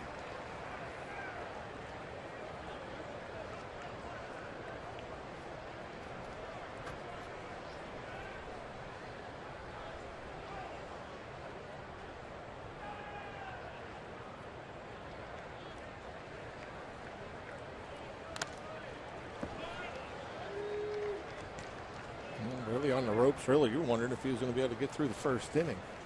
And again, just late movement, effectively wild. I see a lot of strikes. 51 of the 77 pitches thrown.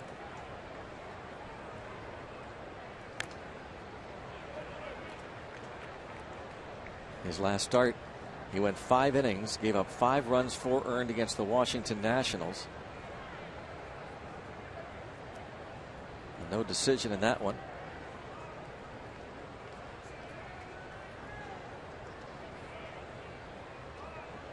Marte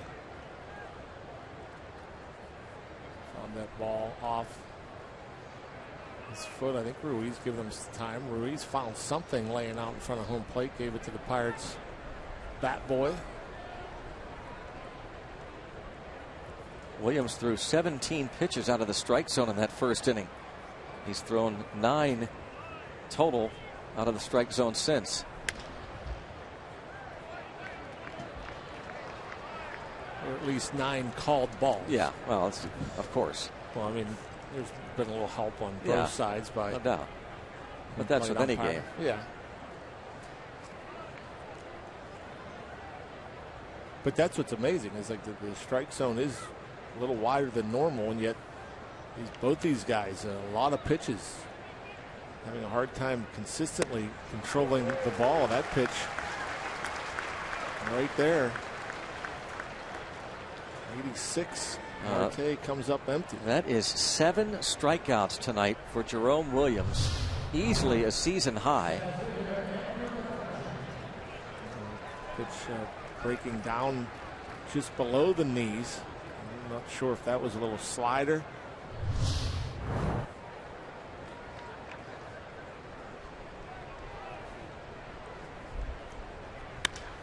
McCutchen towards center, Revere back toward the wall, off the wall. McCutchen is going to get at least 3.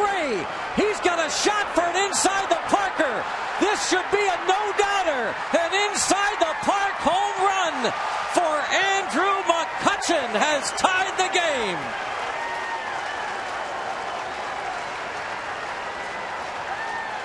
You're watching Revere go after this ball, and you're thinking, what is he doing? He's not going to catch it. It goes off this wall. It's a home run. I mean, I don't know about you. I'm thinking that, the way that ball is angled, and you knew Revere. I didn't think Revere had any chance of getting after it. But with Andrew McCutchen, his speed, that's probably the most fun he's ever had hitting a home run. But, well, once that ball hit that hard wall above the padding and kicked away, no question that's a home run. Oh, does he love that? And his teammates love it. They are fired up.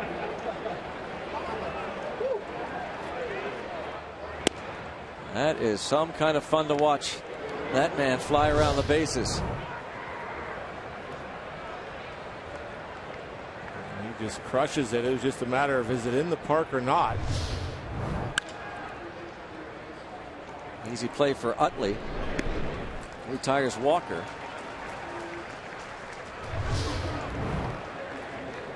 Revere nowhere near catching that ball. And sure it's not the first time that's happened here.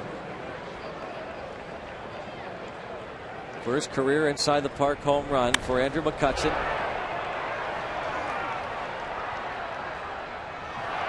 First 90 feet just a trot. The last 270 flying. I don't know if you saw the dugout in that shot as he was rounding third, but his teammates waving him home. Now Russell Martin, a very high fly ball to left center field, very deep, clear the deck, cannonball coming. Russell Martin gives the Pirates the lead. Number 9 for the Pirates catcher. The easy way. Trot all 360. And I'm sure he'll be talking to Andrew McCutchen about that very subject. That was a bomb. That was a high towering bomb. The old Jason Bay homers. He just hit them a mile in the air and they just keep going and going and going.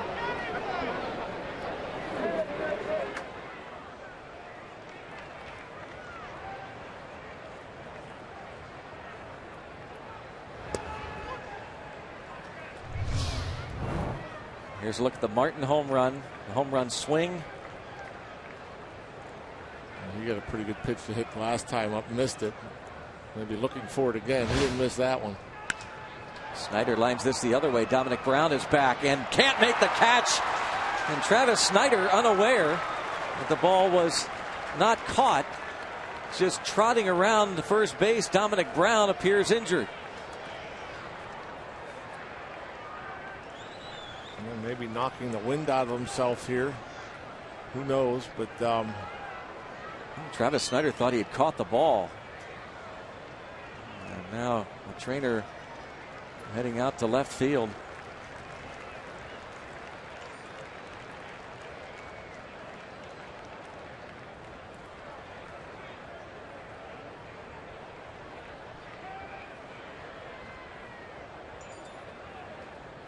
I figure he's probably going to leave the ball game. If your trainer comes all the way out to left field, I can't imagine you're staying in the game. Not this day and age. Another look. Hit that pretty good, slicing away. Yeah, he's. Can't imagine he'll stay in this game, John. I think he's like something with his shoulder. Yeah. The right shoulder, maybe. He was pointing at his left shoulder. Oh. It looked like he rolled on the right one. He did roll on his right one. He is going to stay in the ball game. Watch Travis Snyder.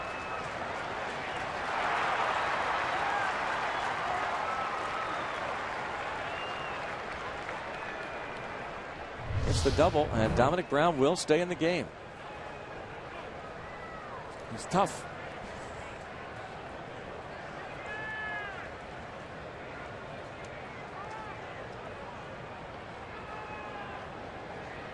That's something new. You know, you talk about speeding up the game. That didn't happen years ago. Your trainer and the manager, if you went out to the field, you weren't coming out. You were coming out of the ball game, right? Your trainer and the manager go out to check on you. It's fairly routine this day and age. You see it a lot.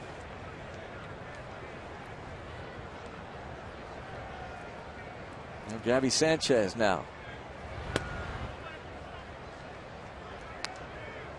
Pirates have had some good swings. At least McCutchen, Martin, and Snyder have had good swings off of Jerome Williams here. And now the bullpen for the Phillies gets to work.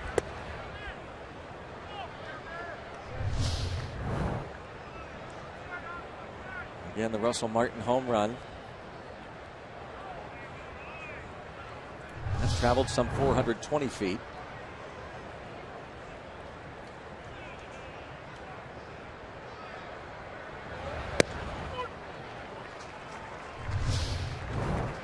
This is real speed, how quickly this ball leaves the yard. A high towering drive as Revere goes back, knows it's gone.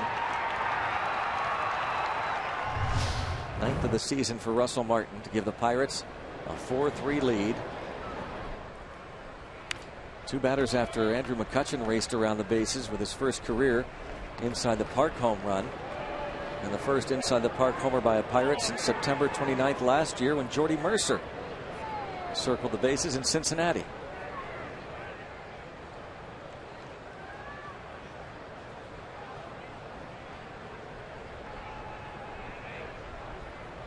That'd be tough. I mean, one to know to make the decision to play a ball off that wall out there for Revere. Strike 3 is called on Gabby Sanchez.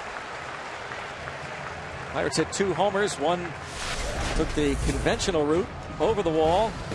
One stayed in the yard. Andrew McCutchen circled the bases and loved it.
Park home run, first of his career, gives him 23 home runs on the season.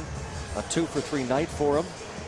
Russell Martin, his 9th home run, and he has driven in 3 tonight.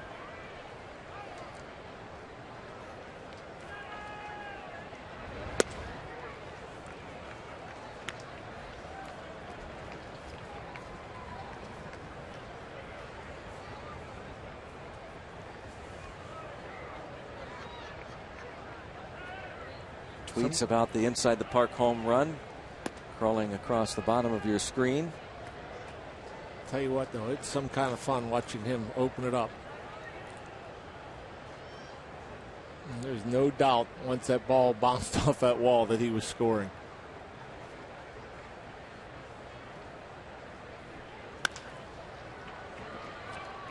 Now Walker takes care of Grady Sizemore, and certainly what Vance Worley wants to do is put a big 0 on the board right away. After his teammates McCutchen and Martin give him the lead back.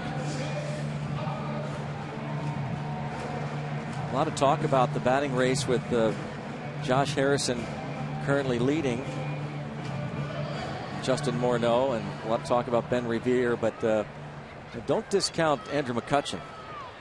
McCutchen, I think he would never say this, but that would stand out for. He would love to win the batting title. Yeah, I mean, no question. There's a Again, a lot of attention, and rightfully so, on Josh Harrison, coming off his Player of the Month award in August. But there's the reigning MVP.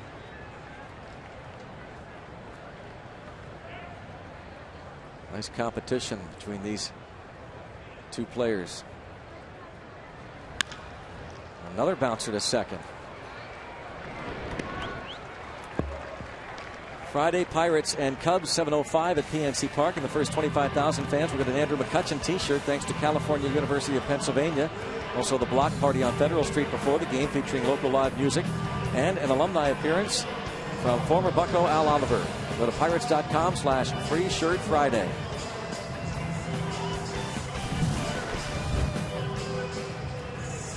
Two hits tonight, a home run, and 75 RBIs on the season. Ryan Howard has grounded out and walked.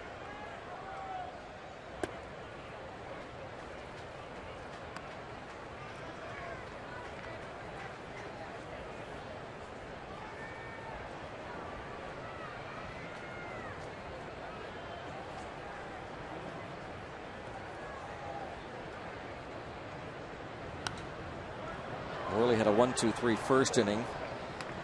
Gave up the first run in the second after 2 were out. A double by Cody Ashe and an RBI single from Will Nieves. He faced 4 batters in the third, but that was because Grady Sizemore reached after a wild pitch on a strikeout. In on him and bounced toward the man in shallow right, the second baseman Walker. And 1-2-3. 3 assists for Neil Walker. Nice inning for Vance Worley.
The authority of the Pittsburgh Pirates and may not be reproduced or retransmitted in any form.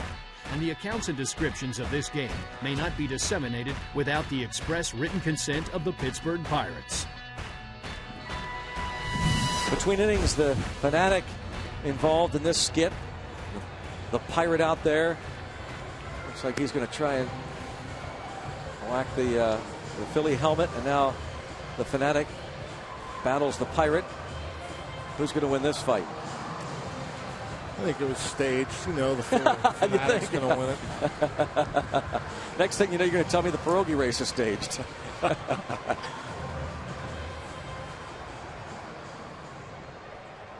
happens here now? The standoff. Yeah, oh, yeah. The oldest trick in the book. Bang. Oh, yeah. Forearm bash. Fanatic. He has been entertaining Philly fans for a lot of years. Pirate got up and left on his own power. No He's trainer. okay. Yeah.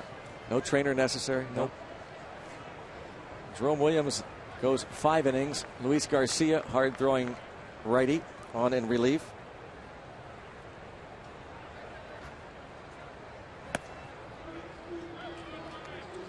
Yeah, they get some arms down in that bullpen. Some guys who can get up there. Garcia, high 90s.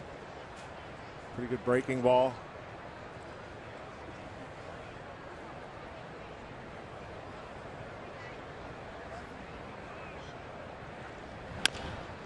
Chopper headed up the middle. There's Utley, but he won't get Mercer. An infield single for Jordy Mercer. Now Andrew Lambeau is going to come up, and obviously not up there to bunt. Perfectly placed. Utley does all he can. Mercer hustling down the line, beats it by a step. Worley, after that 1-2-3 fifth inning, lifted in favor of the pinch hitter Andrew Lambeau. So he goes just 5 and gives up 3 runs.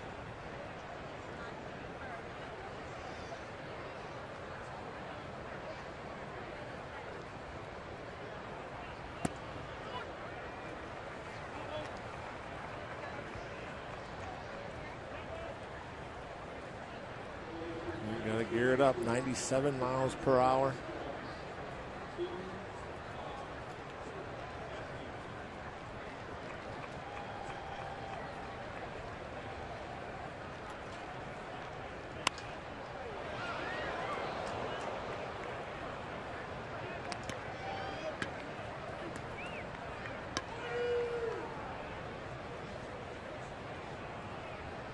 Pinch hitting for Vance Worley.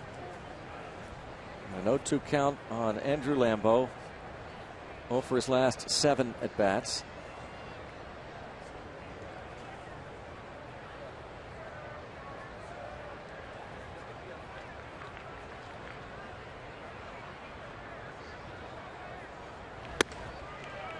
.98.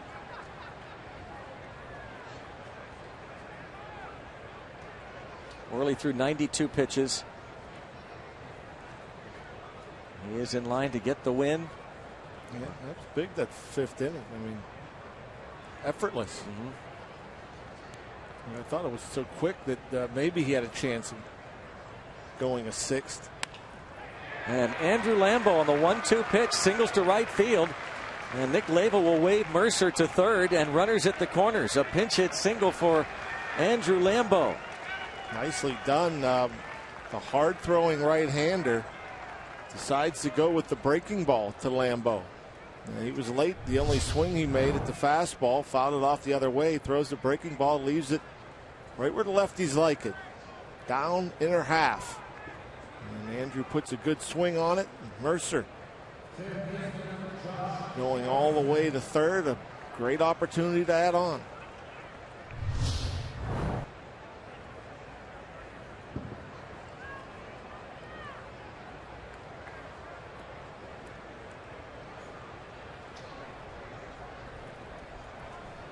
Josh Harrison 1 for 2 and hit by a pitch.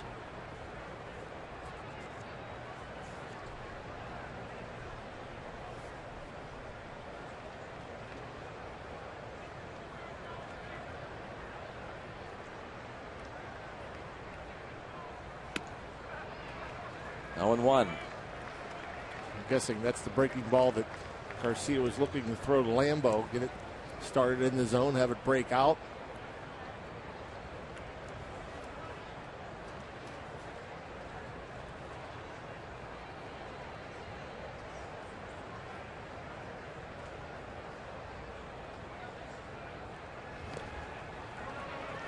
And in the hole 0-2. Garcia, 27-year-old native of the Dominican Republic.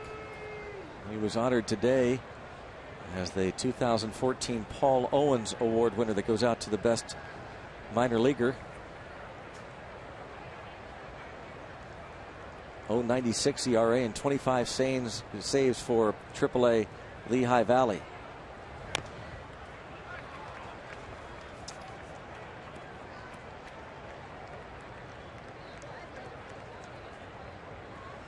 Oh, 2 on Josh Harrison. Paul Owens, One-time great general manager, and the Pope even took to the bench for a time to manage the Phils. Just got a piece of it. How did he get a piece of that? And despite Garcia and the high 90s fastball, Harrison not getting any. All breaking balls, and somehow that pitch, I don't know if it hit the dirt first or if he fouled it off as it hit the dirt.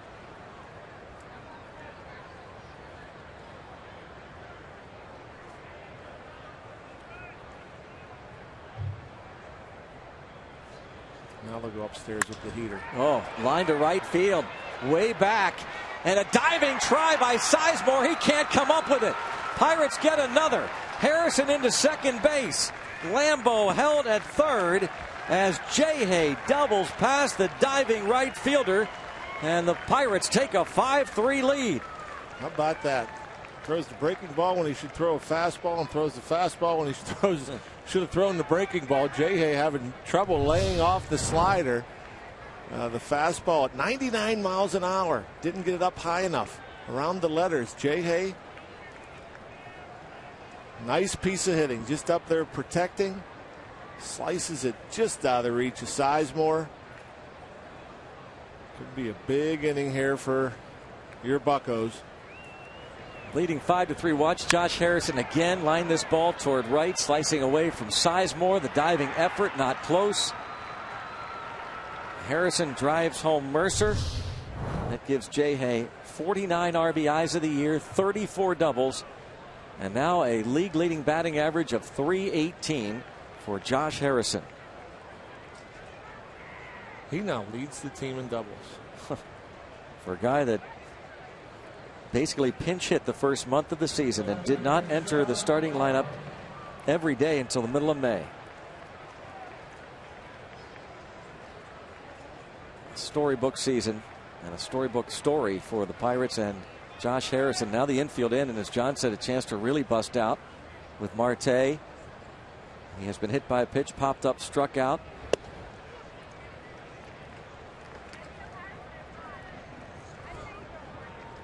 I would say, really, I mean, obviously Jay started playing regularly in the middle of May, but as far as playing every day, that wasn't until after the All-Star break.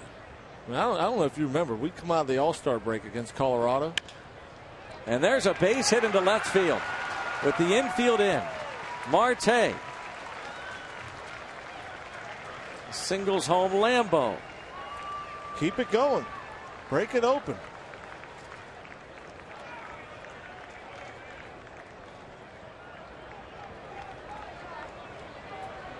You go back after the All-Star break, we were Colorado at home, 3 lefties. Josh Harrison was not in the starting lineup, I think, the first 2 games of that series. And so, I understand, but he was basically given a rest. But you're right. I mean, he didn't actually go into the starting lineup every day until May the 19th, that second game of the doubleheader in New York. Yeah. That's when he started playing every day at a different position. Sure, yeah. But that's just remarkable. It is the numbers remarkable. He's putting up. It is incredible, the numbers he's put up.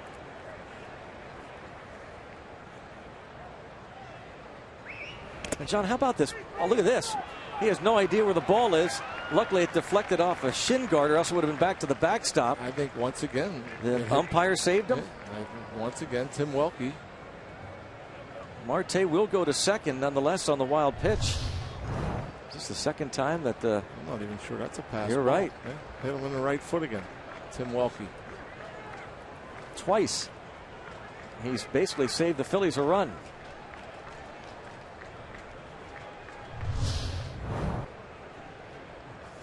That is a pass ball on Nieves.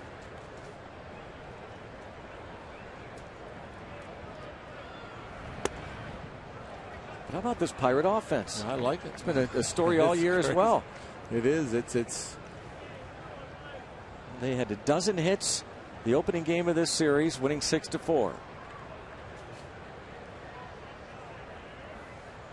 Took off the offense against the Cubs at Wrigley. Another pitch in the dirt. That's 3 balls and no strikes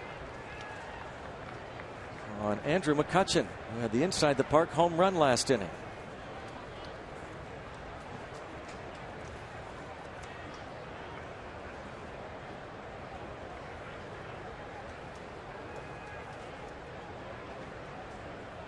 Surprised they're even pitching to him.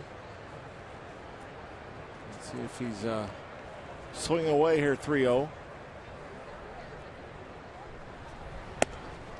He wanted to. He got the breaking ball. And they're loaded now.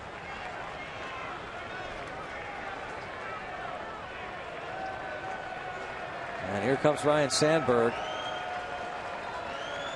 with the lefty ready in the bullpen. Sandberg will make the change. Pirates are leading by 3 and have the opportunity to make the rest of this game a laugher.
School football continues this week. Rare intra-conference matchup. One of the best teams in AAA, Central Valley Warriors, taking on the best in Quad A, Penn Hills Indians. The action kicks off this Friday after Pirates post-game on Root Sports.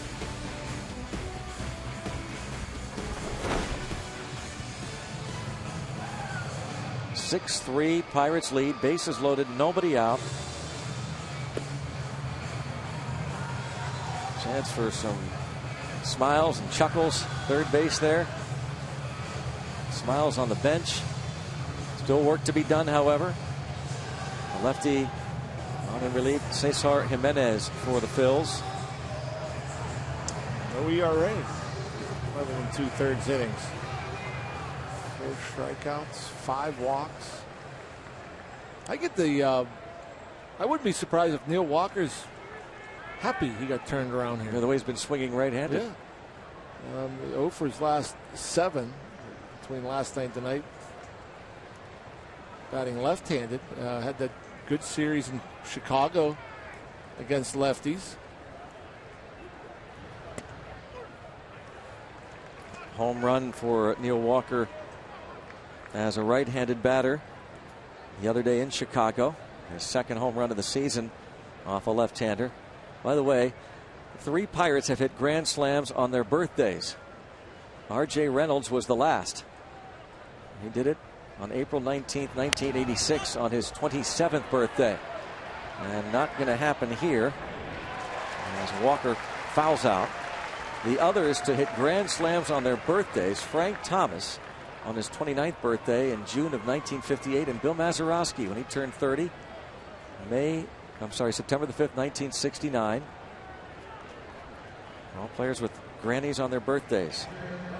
And Walker is 0 for 4. Yeah, twice come up with the bases loaded, nobody out. And I think he probably takes it harder than anyone when he doesn't drive in runs. Opportunities for Neal.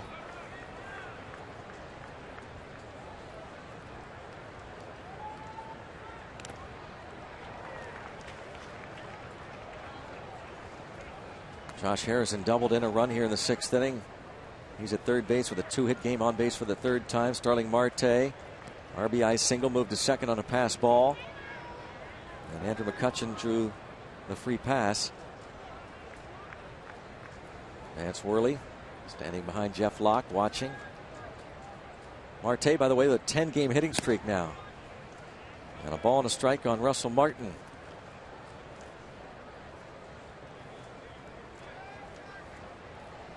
Bobby Laframboise in the bullpen. I really want to take advantage here, break this game open.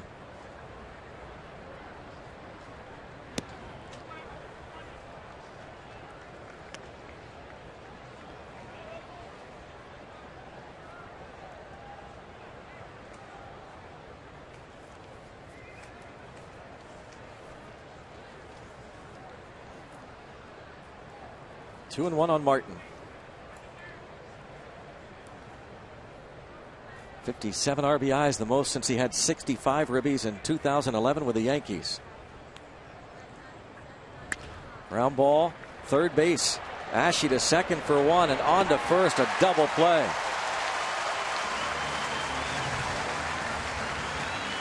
Pirates get two more and lead 6-3.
Great shots from the Allegheny Health Network Super Bowl. That one finishing off the inside the park home run by Andrew McCutchen.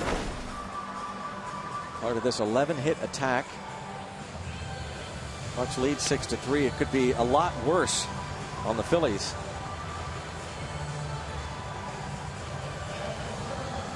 Yeah. I'd like to see another couple come across there in that top of the 6th inning. Pirates will have left 8 on. Bobby Laframboise makes his second Pirate appearance.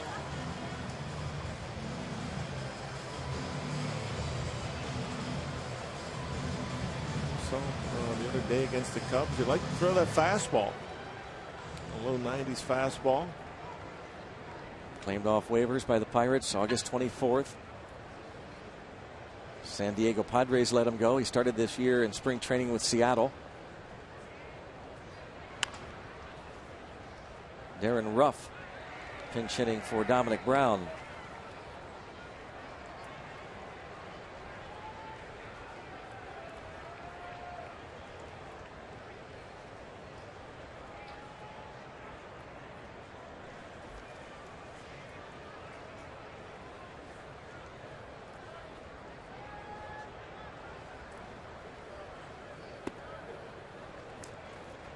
ball and 1 strike on Darren Ruff.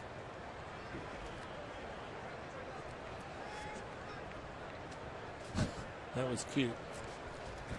Rough.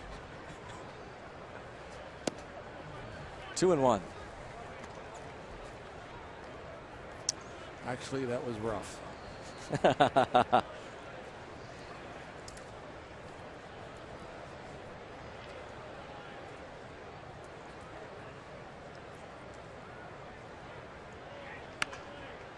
And bounce to third. Harrison retires Ruff.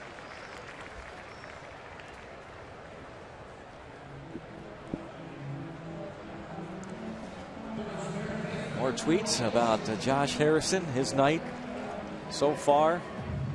2 hits, 3 official at bats, on base 3 times, an RBI and a run scored. National League leader currently in batting. Justin Morneau is hitting .317. He's 1 for 1 tonight as the Rockies are playing the Mets. Reds up 4-2 on the Cardinals. The Braves beat the Nationals earlier today. Milwaukee leads Miami 1-0, bottom of the 4th.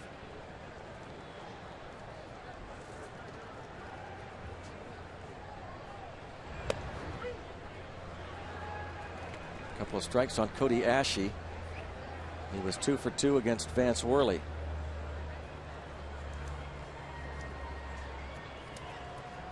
I wonder if Dominic Brown is okay.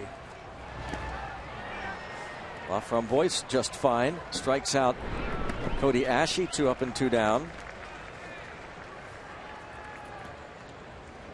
Bobby Laframboise from Downey, California. Drafted in the 8th round by the Seattle Mariners 6 years ago. Out of the University of New Mexico. The Strawberry.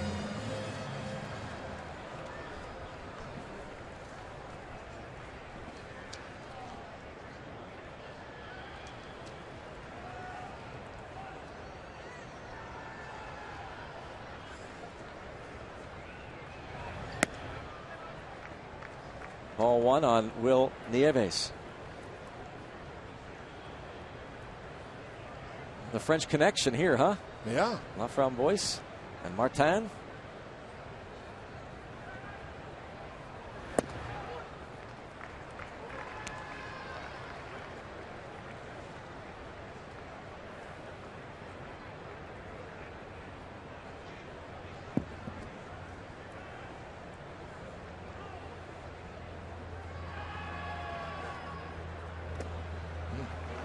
One and 2.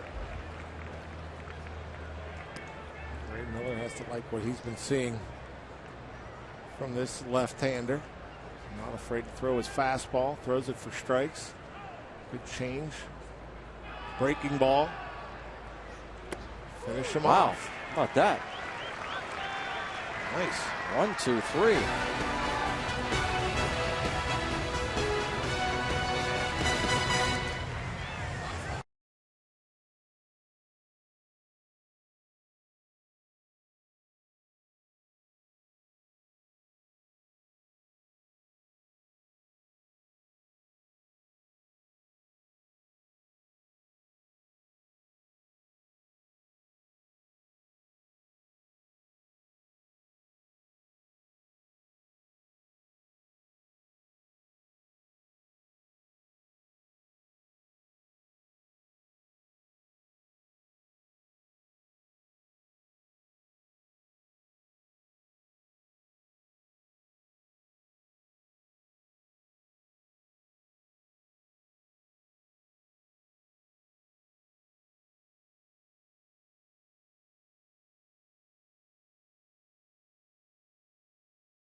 Philly.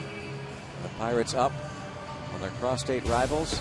Our AT&T fan photo of the night. We have a couple of them. The first one here at the ballpark for the ball game.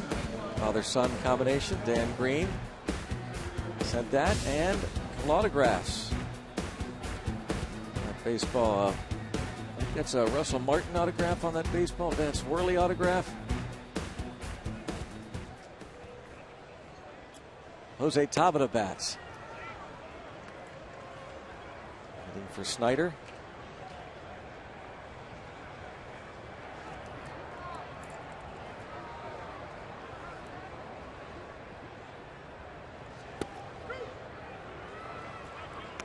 Cesar Jimenez got Neil Walker to foul out and got Russell Martin to bounce into a 5-4-3 inning-ending double play. John Holtzcomb loosens in the bullpen now for the Pirates. Are we sure about framboise, whether it's a strawberry or raspberry? Literally La Framboise. The translation is the strawberry. La strawberry. La Framboise. Boys That's literally the translation. The boys in the truck jumped on me. They do not believe that's all right. Because they're separating La and Framboise. Oh. See? There he is, the strawberry. What do you think of that, John? No thoughts? I don't know. I just, they're telling me to call you out. That's all. I know. I can't wait to jump on somebody's mistake. I do know that. If the truck hears a mistake, they are on you. It's because they don't make mistakes. I've heard voices in this ear tonight about 12 times. Correction? The Gypsies. Yes, sir. Always looking out for you.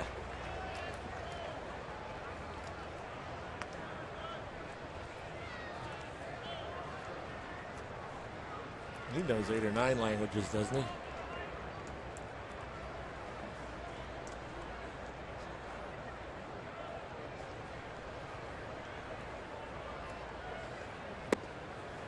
Tabata down on strikes. We were in was it French he was speaking the one night we were in the cab? Maybe you weren't with us. I don't think so. He probably does. He probably does know that. I'd be willing to bet. We'll ask him. Yeah. He'll be the judge. Gabby Sanchez to the plate. Has walked and struck out twice. Broken bat bouncer.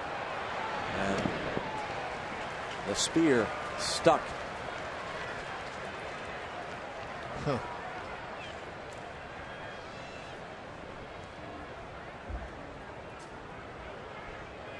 Thank goodness we don't see that as often anymore.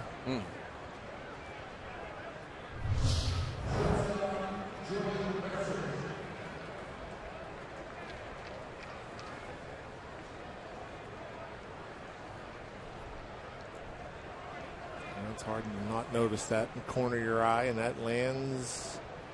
Oh, thought maybe it went straight in like a javelin.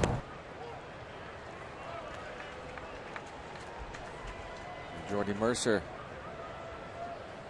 takes strike one. The Pirates were set down in order in the 4th inning by starter Jerome Williams.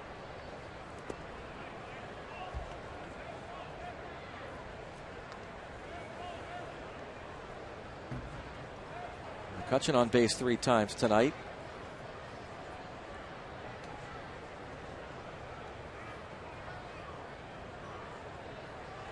Inside the park home run in the 5th inning for Andrew McCutchen. Jimenez is a little below hitting speed, I think. He came on with the bases loaded, nobody out, got out of it. Bunch of soft stuff. So Martin also a home run. Pulled foul into the seats.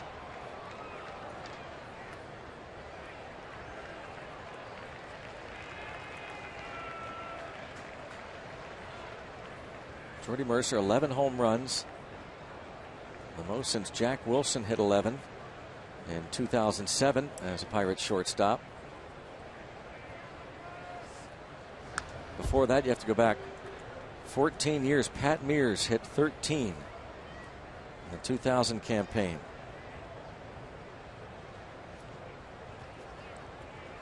Who was it? Clint Barnes was talking to you on the pregame the other day, talking about how he believes that Mercer's a 20-plus home run guy down the road. Believe that. And it's another hit for Jordy Mercer. A 2-out single. Pinch hitter will be Tony Sanchez.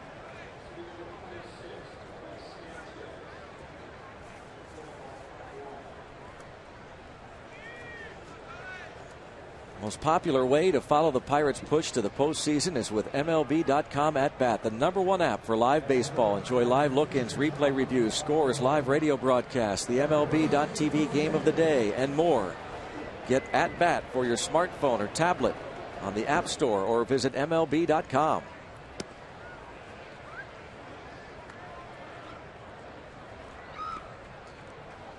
If you look in the Pirates bullpen, you can tell when Big John Holtzcom's getting loose, can't you? Just looking from the naked eye you don't here. need binoculars or anything else. You know, the big man is up there. 450 feet away, you can see him. Yep. Flipping that ball. That's going to become his signature move. Tossing the ball, ready to go.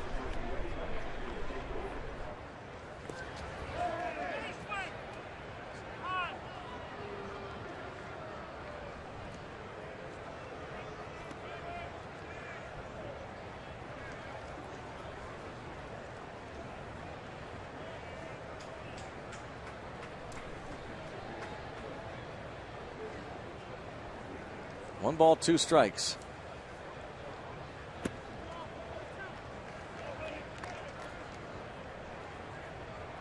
Two and 2 on Tony Sanchez. Pinch hitting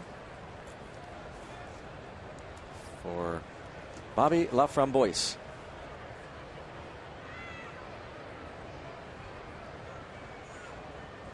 Tony Sanchez sacrifice fly in the 11th inning on Friday.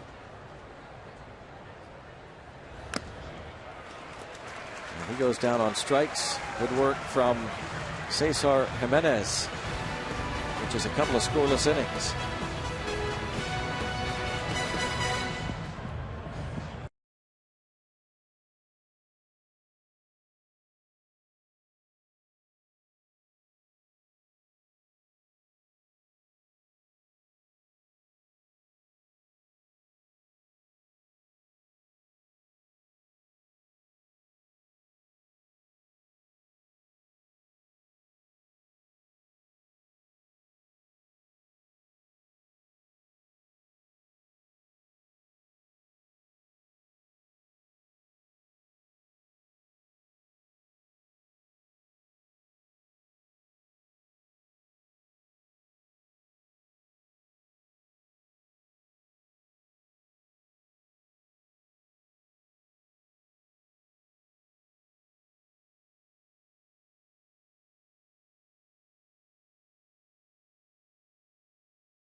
Careers may come to a close at some point in time, and Juan Samuel is no different. Played for Nick Leyva way back in the day, back in the 80s. Pretty good second baseman for the team, and his manager for a season and a half was Leyva. Samuel played for him. Now, Leyva told me the biggest memory he has of Samuel was that he traded him. It was actually to the Mets for Roger McDowell and Lenny Dykstra in 1989, And it was that spring training when Leyva moved Samuel from second base to center field, and Nick's job was to try to teach him a new position. Well, it didn't work out so well, and Leyva ended up shipping him off. But the two have maintained a relationship through all the years and are still very close to this day. And Samuel was an interim manager for the Baltimore Orioles for a little bit, replacing Dave Tremblay. Now he's made his way back to Philly, like many other former players have. And a former Phillies manager there, Nick Leyva, who was with the Phillies as their skipper in 1989 through parts of the 1991 season. He had followed Lee Ilya, and John Vukovic was the interim manager in 1988. Gregory Polanco stays in the game, or rather is inserted into the game to play right field. And the new pitcher is John Holtzcomb.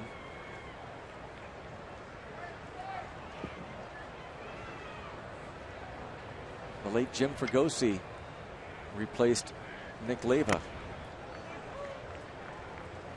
during the 1991 season. Long-time baseball man.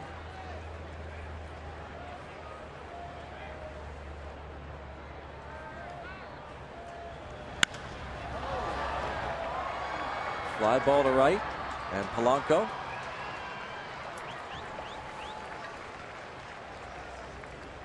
Nick Leyva, flashback. Game against the Pirates. Lenny Dykstra thought he had beaten out the bunt.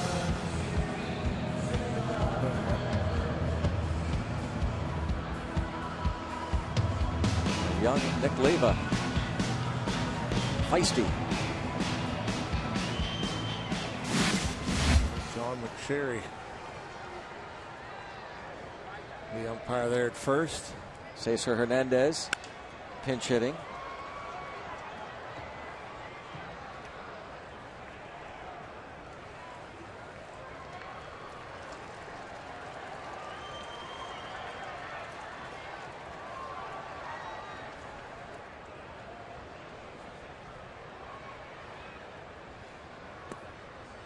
One ball, one strike on Cesar Hernandez.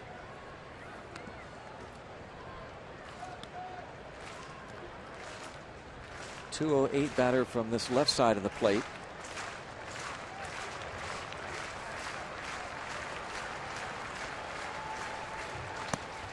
And it's 1-2.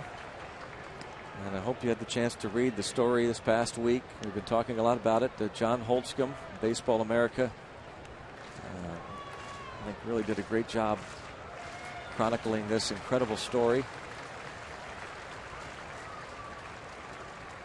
I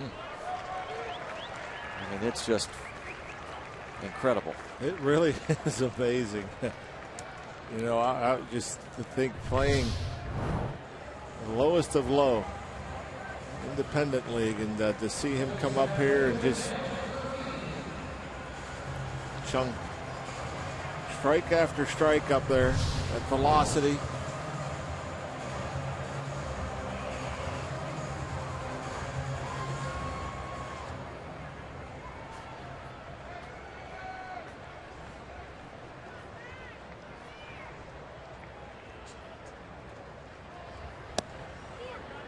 Strike on Ben Revere. I was thinking they talked about like what you made in the low independent leagues, like $600 a month. $600 a month in the low independent leagues. Yep. And to think that he got more than that for meal money this road trip. That's a fact. How about how you just casually just 1, 2, 3. Ho hum. Ho hum Holtzcomb.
Check out the Nissan Road Ahead tomorrow night.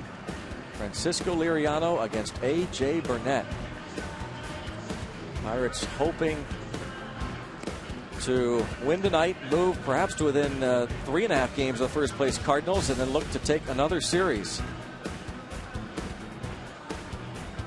Should be a fun one. How about this road trip? Started out in St. Louis, losing all 3 games to the Cardinals. And the sweep at Wrigley. A.J. Burnett was outdueled earlier this year by his buddy Jeff Locke at PNC Park. He'll be looking for payback tomorrow night.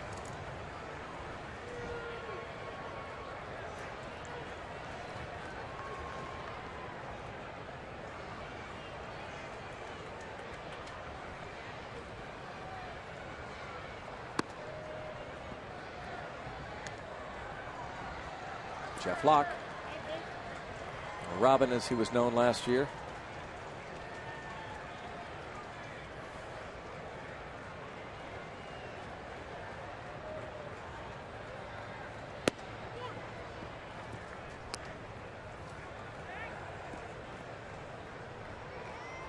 Another hard thrower coming out of the Philly bullpen.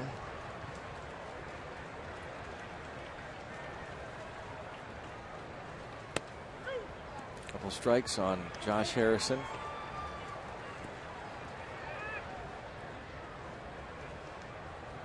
Miguel Alfredo Gonzalez made his big league debut a week ago against the Braves in Atlanta. Harrison chases. J-Hay with 2 hits and 4 at-bats.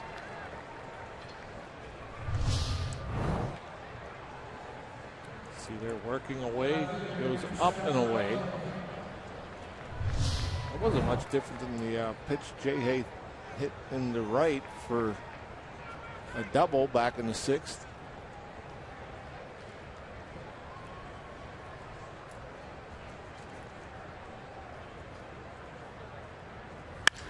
That ball hit hard to center field, sending Revere back toward the wall. And this is off the wall. It deflects right to Revere, so Marte settles for a stand-up double. With just a few inches up and to the left, we might have another situation. Yeah. Although this time, Revere figures we'll play it the right way, play it off the wall instead of running to the wall. Pretty similar pitch to McCutchen got, that he drove probably about 4 foot higher off that wall. I think Marte thought he got it. He's surprised it stays in the ballpark. But if Revere goes running over that wall again, that ball caroms away.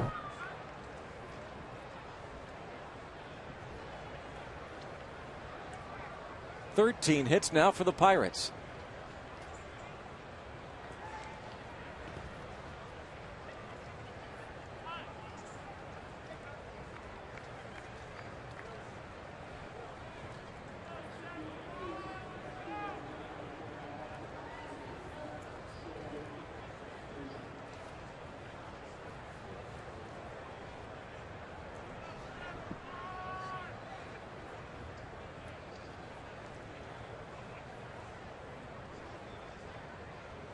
McCutchen looking for a little insurance. Extend this 3-run lead.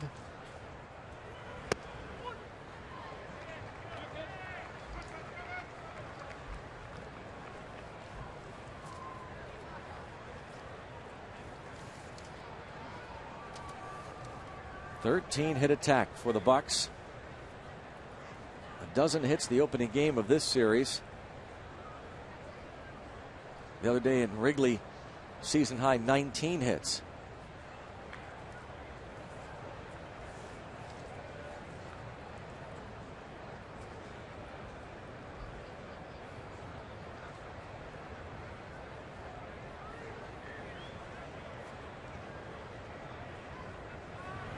Checks.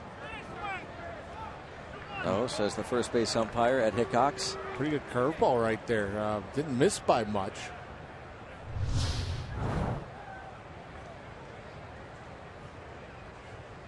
close to a swing. Let's see if it should be a called strike. Yeah, right at the bottom of the zone. And Gonzalez, 4th level he's pitched at this year. Started the year down in Clearwater. Change up.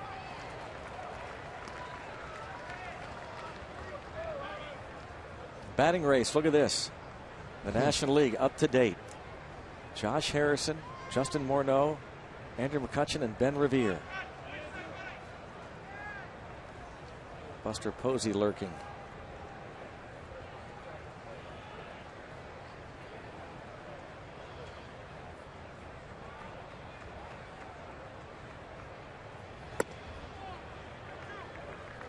Three and two. Doesn't seem to want to challenge Andrew. Change-ups and curveballs.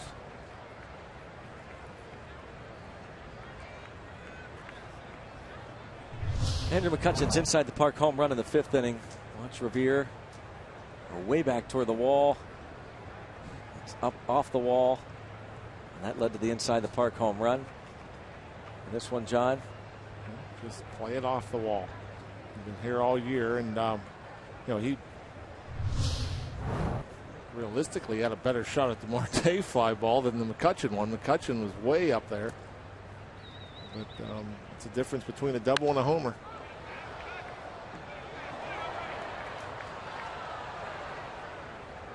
Stays full on Andrew McCutchen there in the bottom of the 8th inning in Cincinnati. The Reds lead the Cardinals 4-2.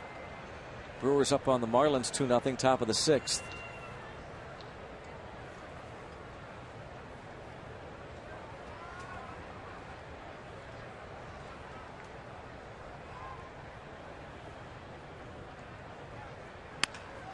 Ground ball to the shortstop. Retires Andrew McCutchen. Freddie Galvis makes the play. Second out in the 8th. Yeah, Andrew running back, talking to himself. Curveball, curveball, curveball. He wants some fastballs.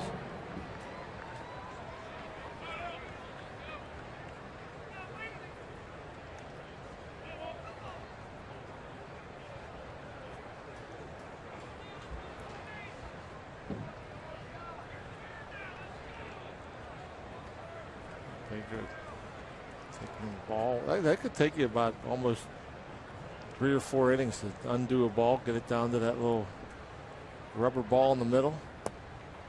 You ever do that? Oh, many, many years ago. Many years ago. You? Yeah, done it. As a kid, yeah.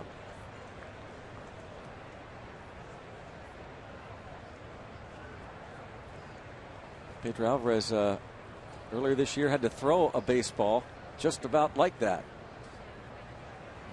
Ball hit to him at third base this season. Devin Mesoraco of the Reds hit a ground ball to Alvarez, and Mesoraco hit the cover off the ball.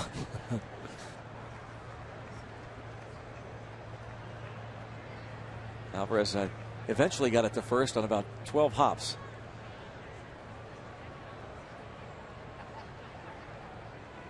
Pedro Alvarez, by the way, is done for the rest of the season. Stress reaction, 4th metatarsal of the left foot. Recovery time 4 to 6 weeks. So he is done for the year. Very disappointing season for Pedro Alvarez, coming off that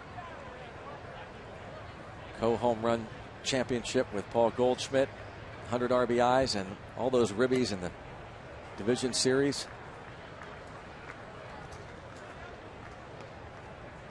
Three and 1 now on Neil Walker, who is 0 for 4. The only Pirate starter yet to reach base.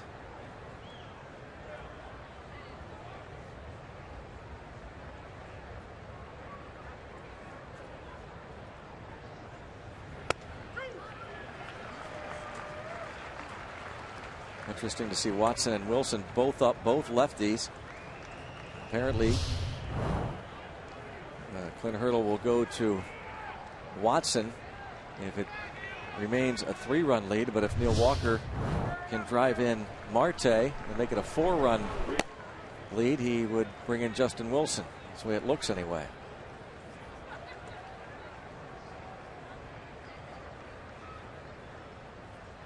You'd love to save Tony Watson, though Clint Hurdle admits that even when they get up and throw, it's as if they are in a ball game. They keep track of all of that. Yeah.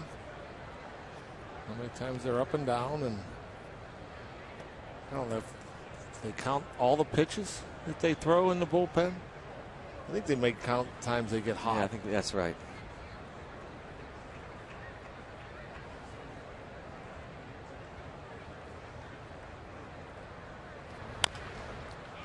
And I know that the beginning of the inning, it was just Justin Wilson. He was getting loose before Tony Watson.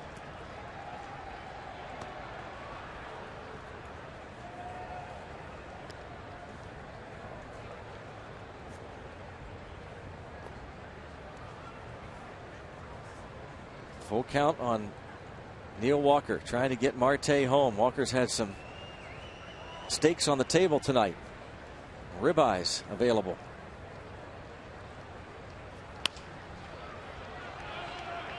As he often does. Sees a lot of pitches. Fouls off a lot of pitches.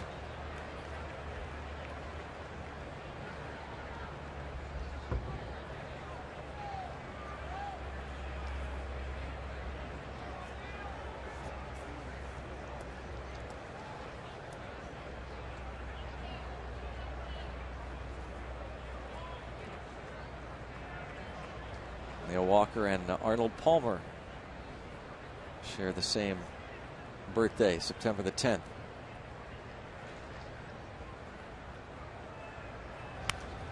Good cut at that one. 95. And Gina Weiss, production manager at Root Sports. Happy birthday, Gina.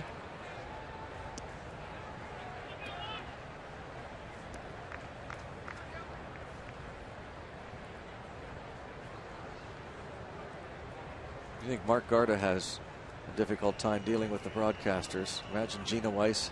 Oh, yeah. Dealing with the Gypsies. Ooh. Some personalities down there. Oh, yeah. There? Yeah.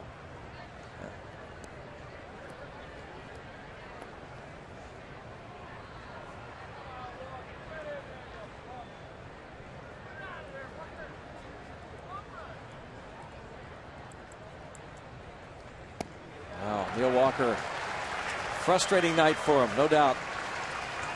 0 for 5, but his Bucks lead 6-3.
Just a reminder, as you enjoy a cold one, to look forward to Miller Time later in tonight's game, brought to you by Miller Lite.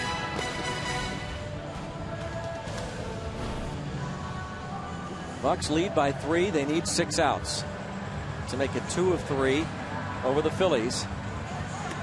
And as the Cardinals continue to trail Cincinnati, Pirates could move to within 3.5 games of the first place Cardinals in the Central.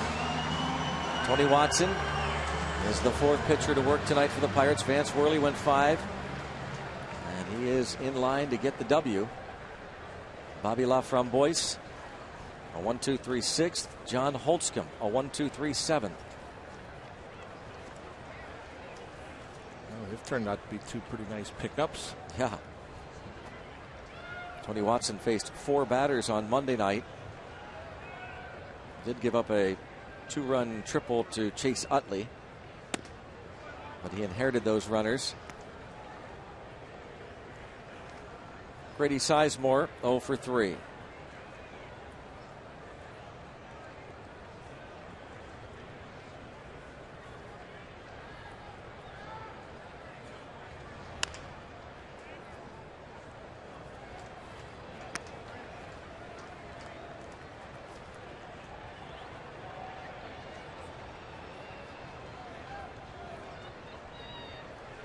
One ball, 1 strike.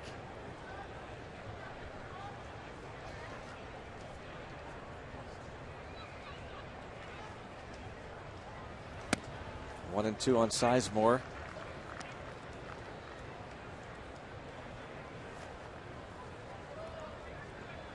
Grady Sizemore was once drafted by the Montreal Expos.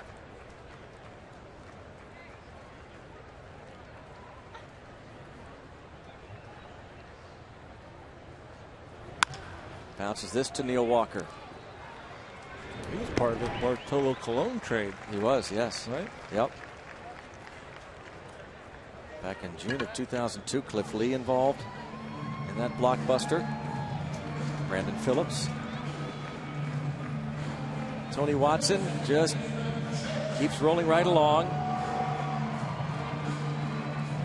He has been charged with an earned run just once in his last 18 appearances. Cliff Lee out for the remainder of the season, and who knows where Lee will be or what his condition will be going into next season.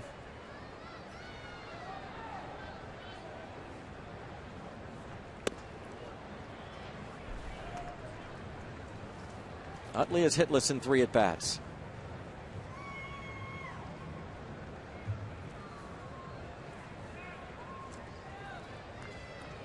Tony Watson, by the way, matches his appearance total from last year with this outing. He made 67 appearances last season.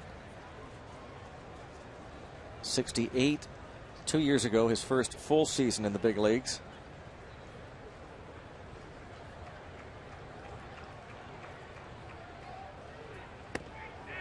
And he takes care of Chase Utley in order.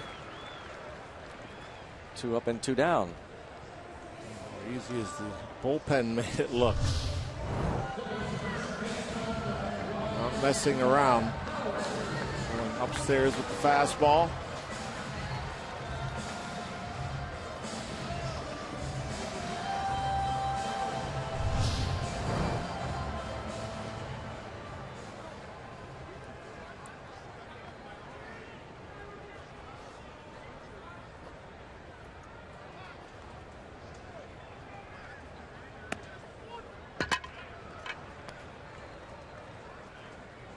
Howard reached on a leadoff walk in the 4th inning. He would score on a 2-run single by the pitcher Jerome Williams.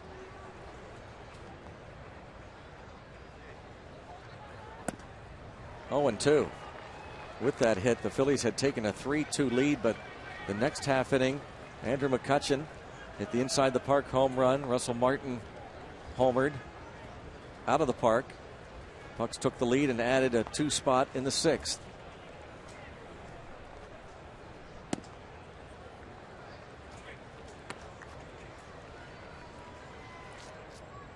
Ryan Howard. 1 hit and 9 at bats in the series. And that shift on. Jordy Mercer stays at the shortstop position.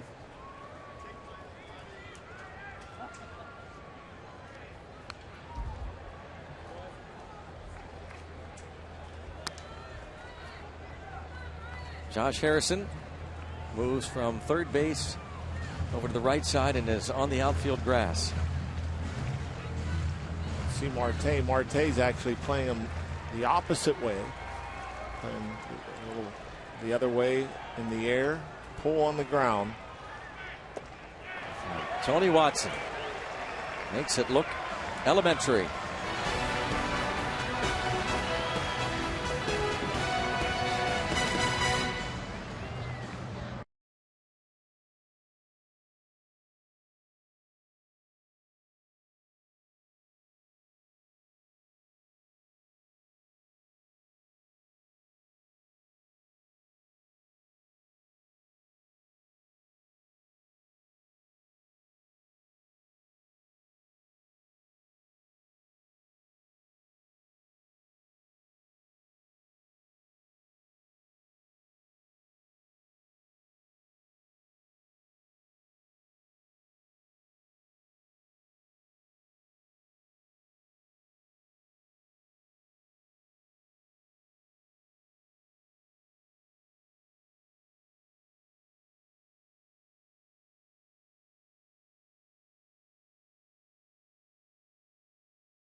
Pirates have a 6-3 lead heading to the 9th inning in Philadelphia. Buccos scored twice in the first inning to take the early lead. We're talking about the fact that the Bucks saw their lead drop to just 1 run with a tally from the Phillies in the bottom of the second. The Buccos came back with 2 in the 5th, 2 in the 6th, along with Robbie Inspikowski and John Wayner. Greg Brown with you, watching the Pirates collect 13 hits. And Sean O'Sullivan delivers a strike to Russell Martin. He's the 5th pitcher to work. A couple of appearances. 2 starts. June 28th against Atlanta, gave up 4 runs on 8 hits in 5 2/3 innings. Sent back down to the minors, back up for an August 7th start, 6 innings, 5 runs against Houston. Deep third. Ashe throws out Russell Martin. Martin 3 RBIs tonight, 2-run single in that first inning and a home run in the 5th.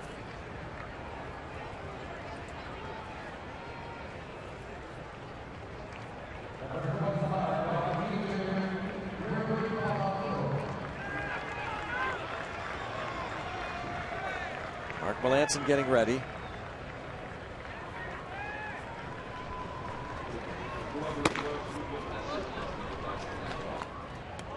Gregory Polanco's first at bat.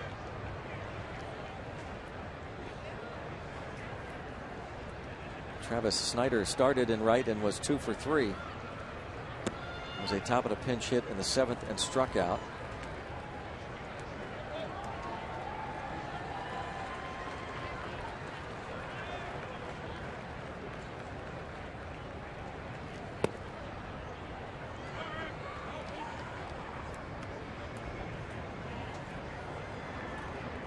Andrew McCutchen 2 for 4. Home run. Neil Walker hitless, but made all the plays defensively. We talked about how solid Walker has been on D all year long. And his teammates picked him up with 13 hits. Close this out, inch closer to the Cards. It's a final. The Reds beat the Cardinals 4-2.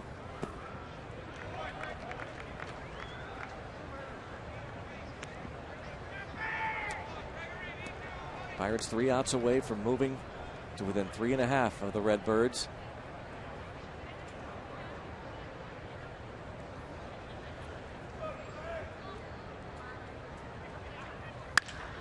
Polanco lines it at the center fielder and almost takes off over Revere's head.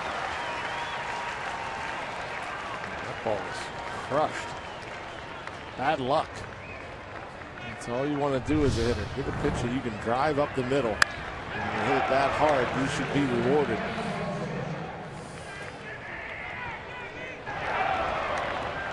Pence reacting. Travis Snyder.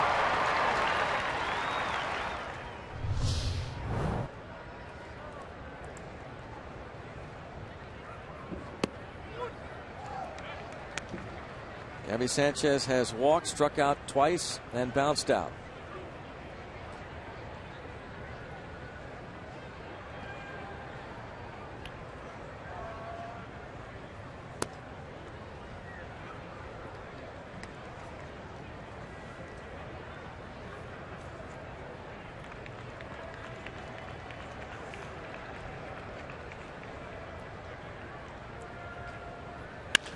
Grounds this to the shortstop, Galvis.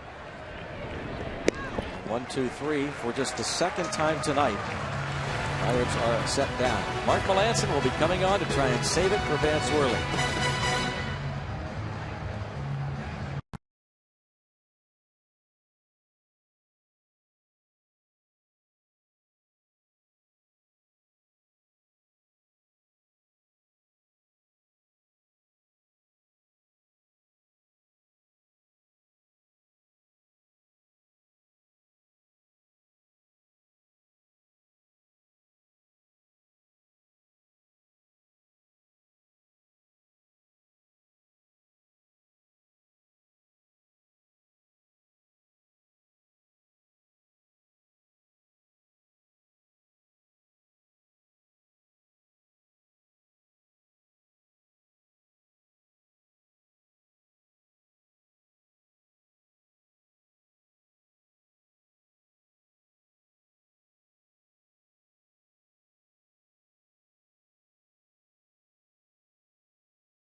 The field inside the clubhouse, game reaction from the club, Clint Hurdle, post-game comments, and of course our Root Sports analysts. Pirates post-game presented by Allegheny Health Network comes up after the game here on Root Sports, and they'll also update you on all those other very important games. Some still in progress. A couple of finals that we talked about, including the fact that the Reds defeated the Cardinals 4-2, so the Pirates 3 outs away from moving to within 3.5 of the Redbirds in the Central. Andrew McCutchen with 2 of the Pirates' 13 hits. One of them an inside the park home run, his first of his career. That tied the game. Russell Martin gave the Bucks the lead. Getting ready to fly the colors.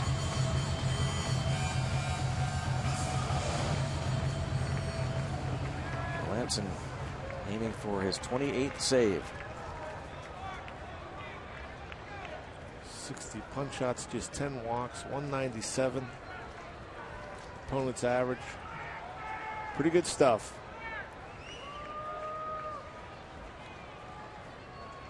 He saved the game on Monday with a 1-2-3 ninth.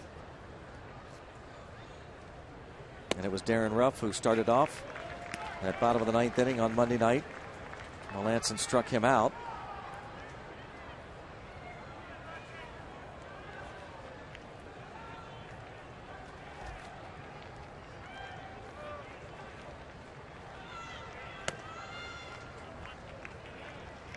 One ball, one strike.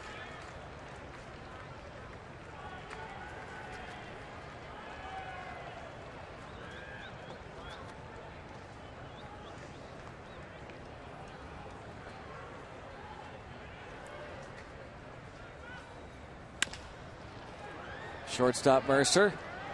Look out, flyer, but no problem for Gabby Sanchez. Go up and get it.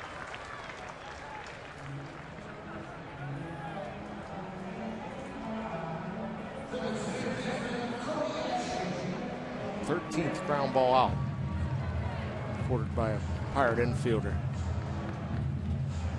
We're talking about what a great year for Josh Harrison, who didn't get into the starting lineup until at least mid-May.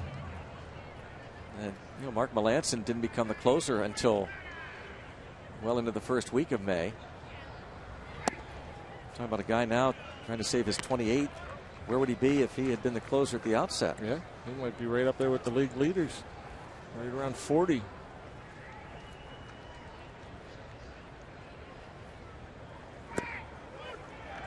Ball and a strike on Cody Ashe.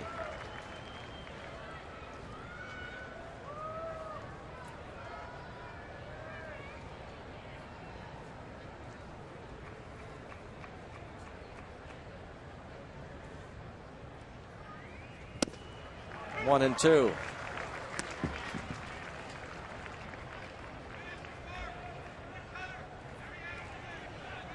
One more game here in Philly, and then the final regular season homestand starts Friday night against the Cubs. Go to Pirates.com. Be on hand. Cubs, Red Sox, and Brewers.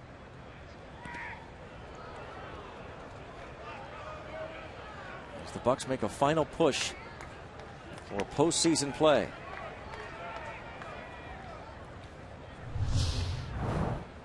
Russell Martin.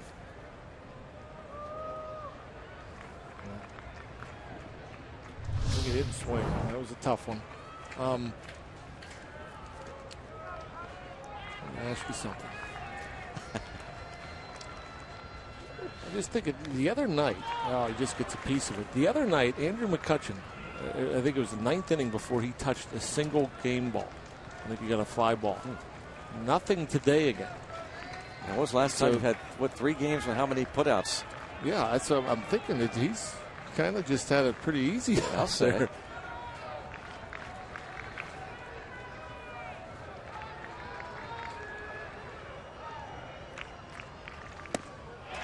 Two outs.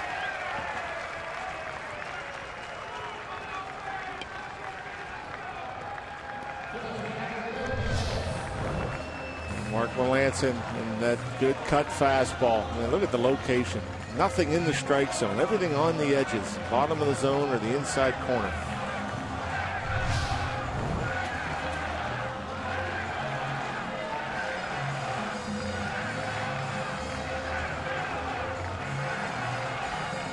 The announced paid attendance announced 25,315. Not nearly as many who actually here tonight, and many that were Bucco fans. Bouncer to short. Mercer to first. Raise the Jolly Roger in Philadelphia. Buccos are 3.5 back of the Cardinals in the Central Division, and a chance to take the series as they have won 2 of the first 3 here in Philly. And 5 of the last 6. Boy, what a rebound after the sweep in St. Louis. Just 3.5 back now. Up 2 against the Brewers for the time being. They're up by 1 in the 7th at home. But boy, that's a nice game right there.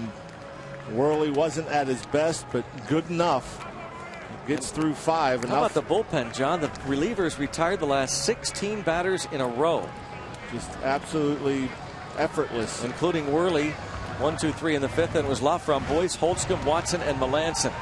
Just the clean innings out of that bullpen. And you'd like to see that clutch hitting. 13 more hits, 6 more runs. We'll continue to talk about it. Back to the studio, Rob and Ken.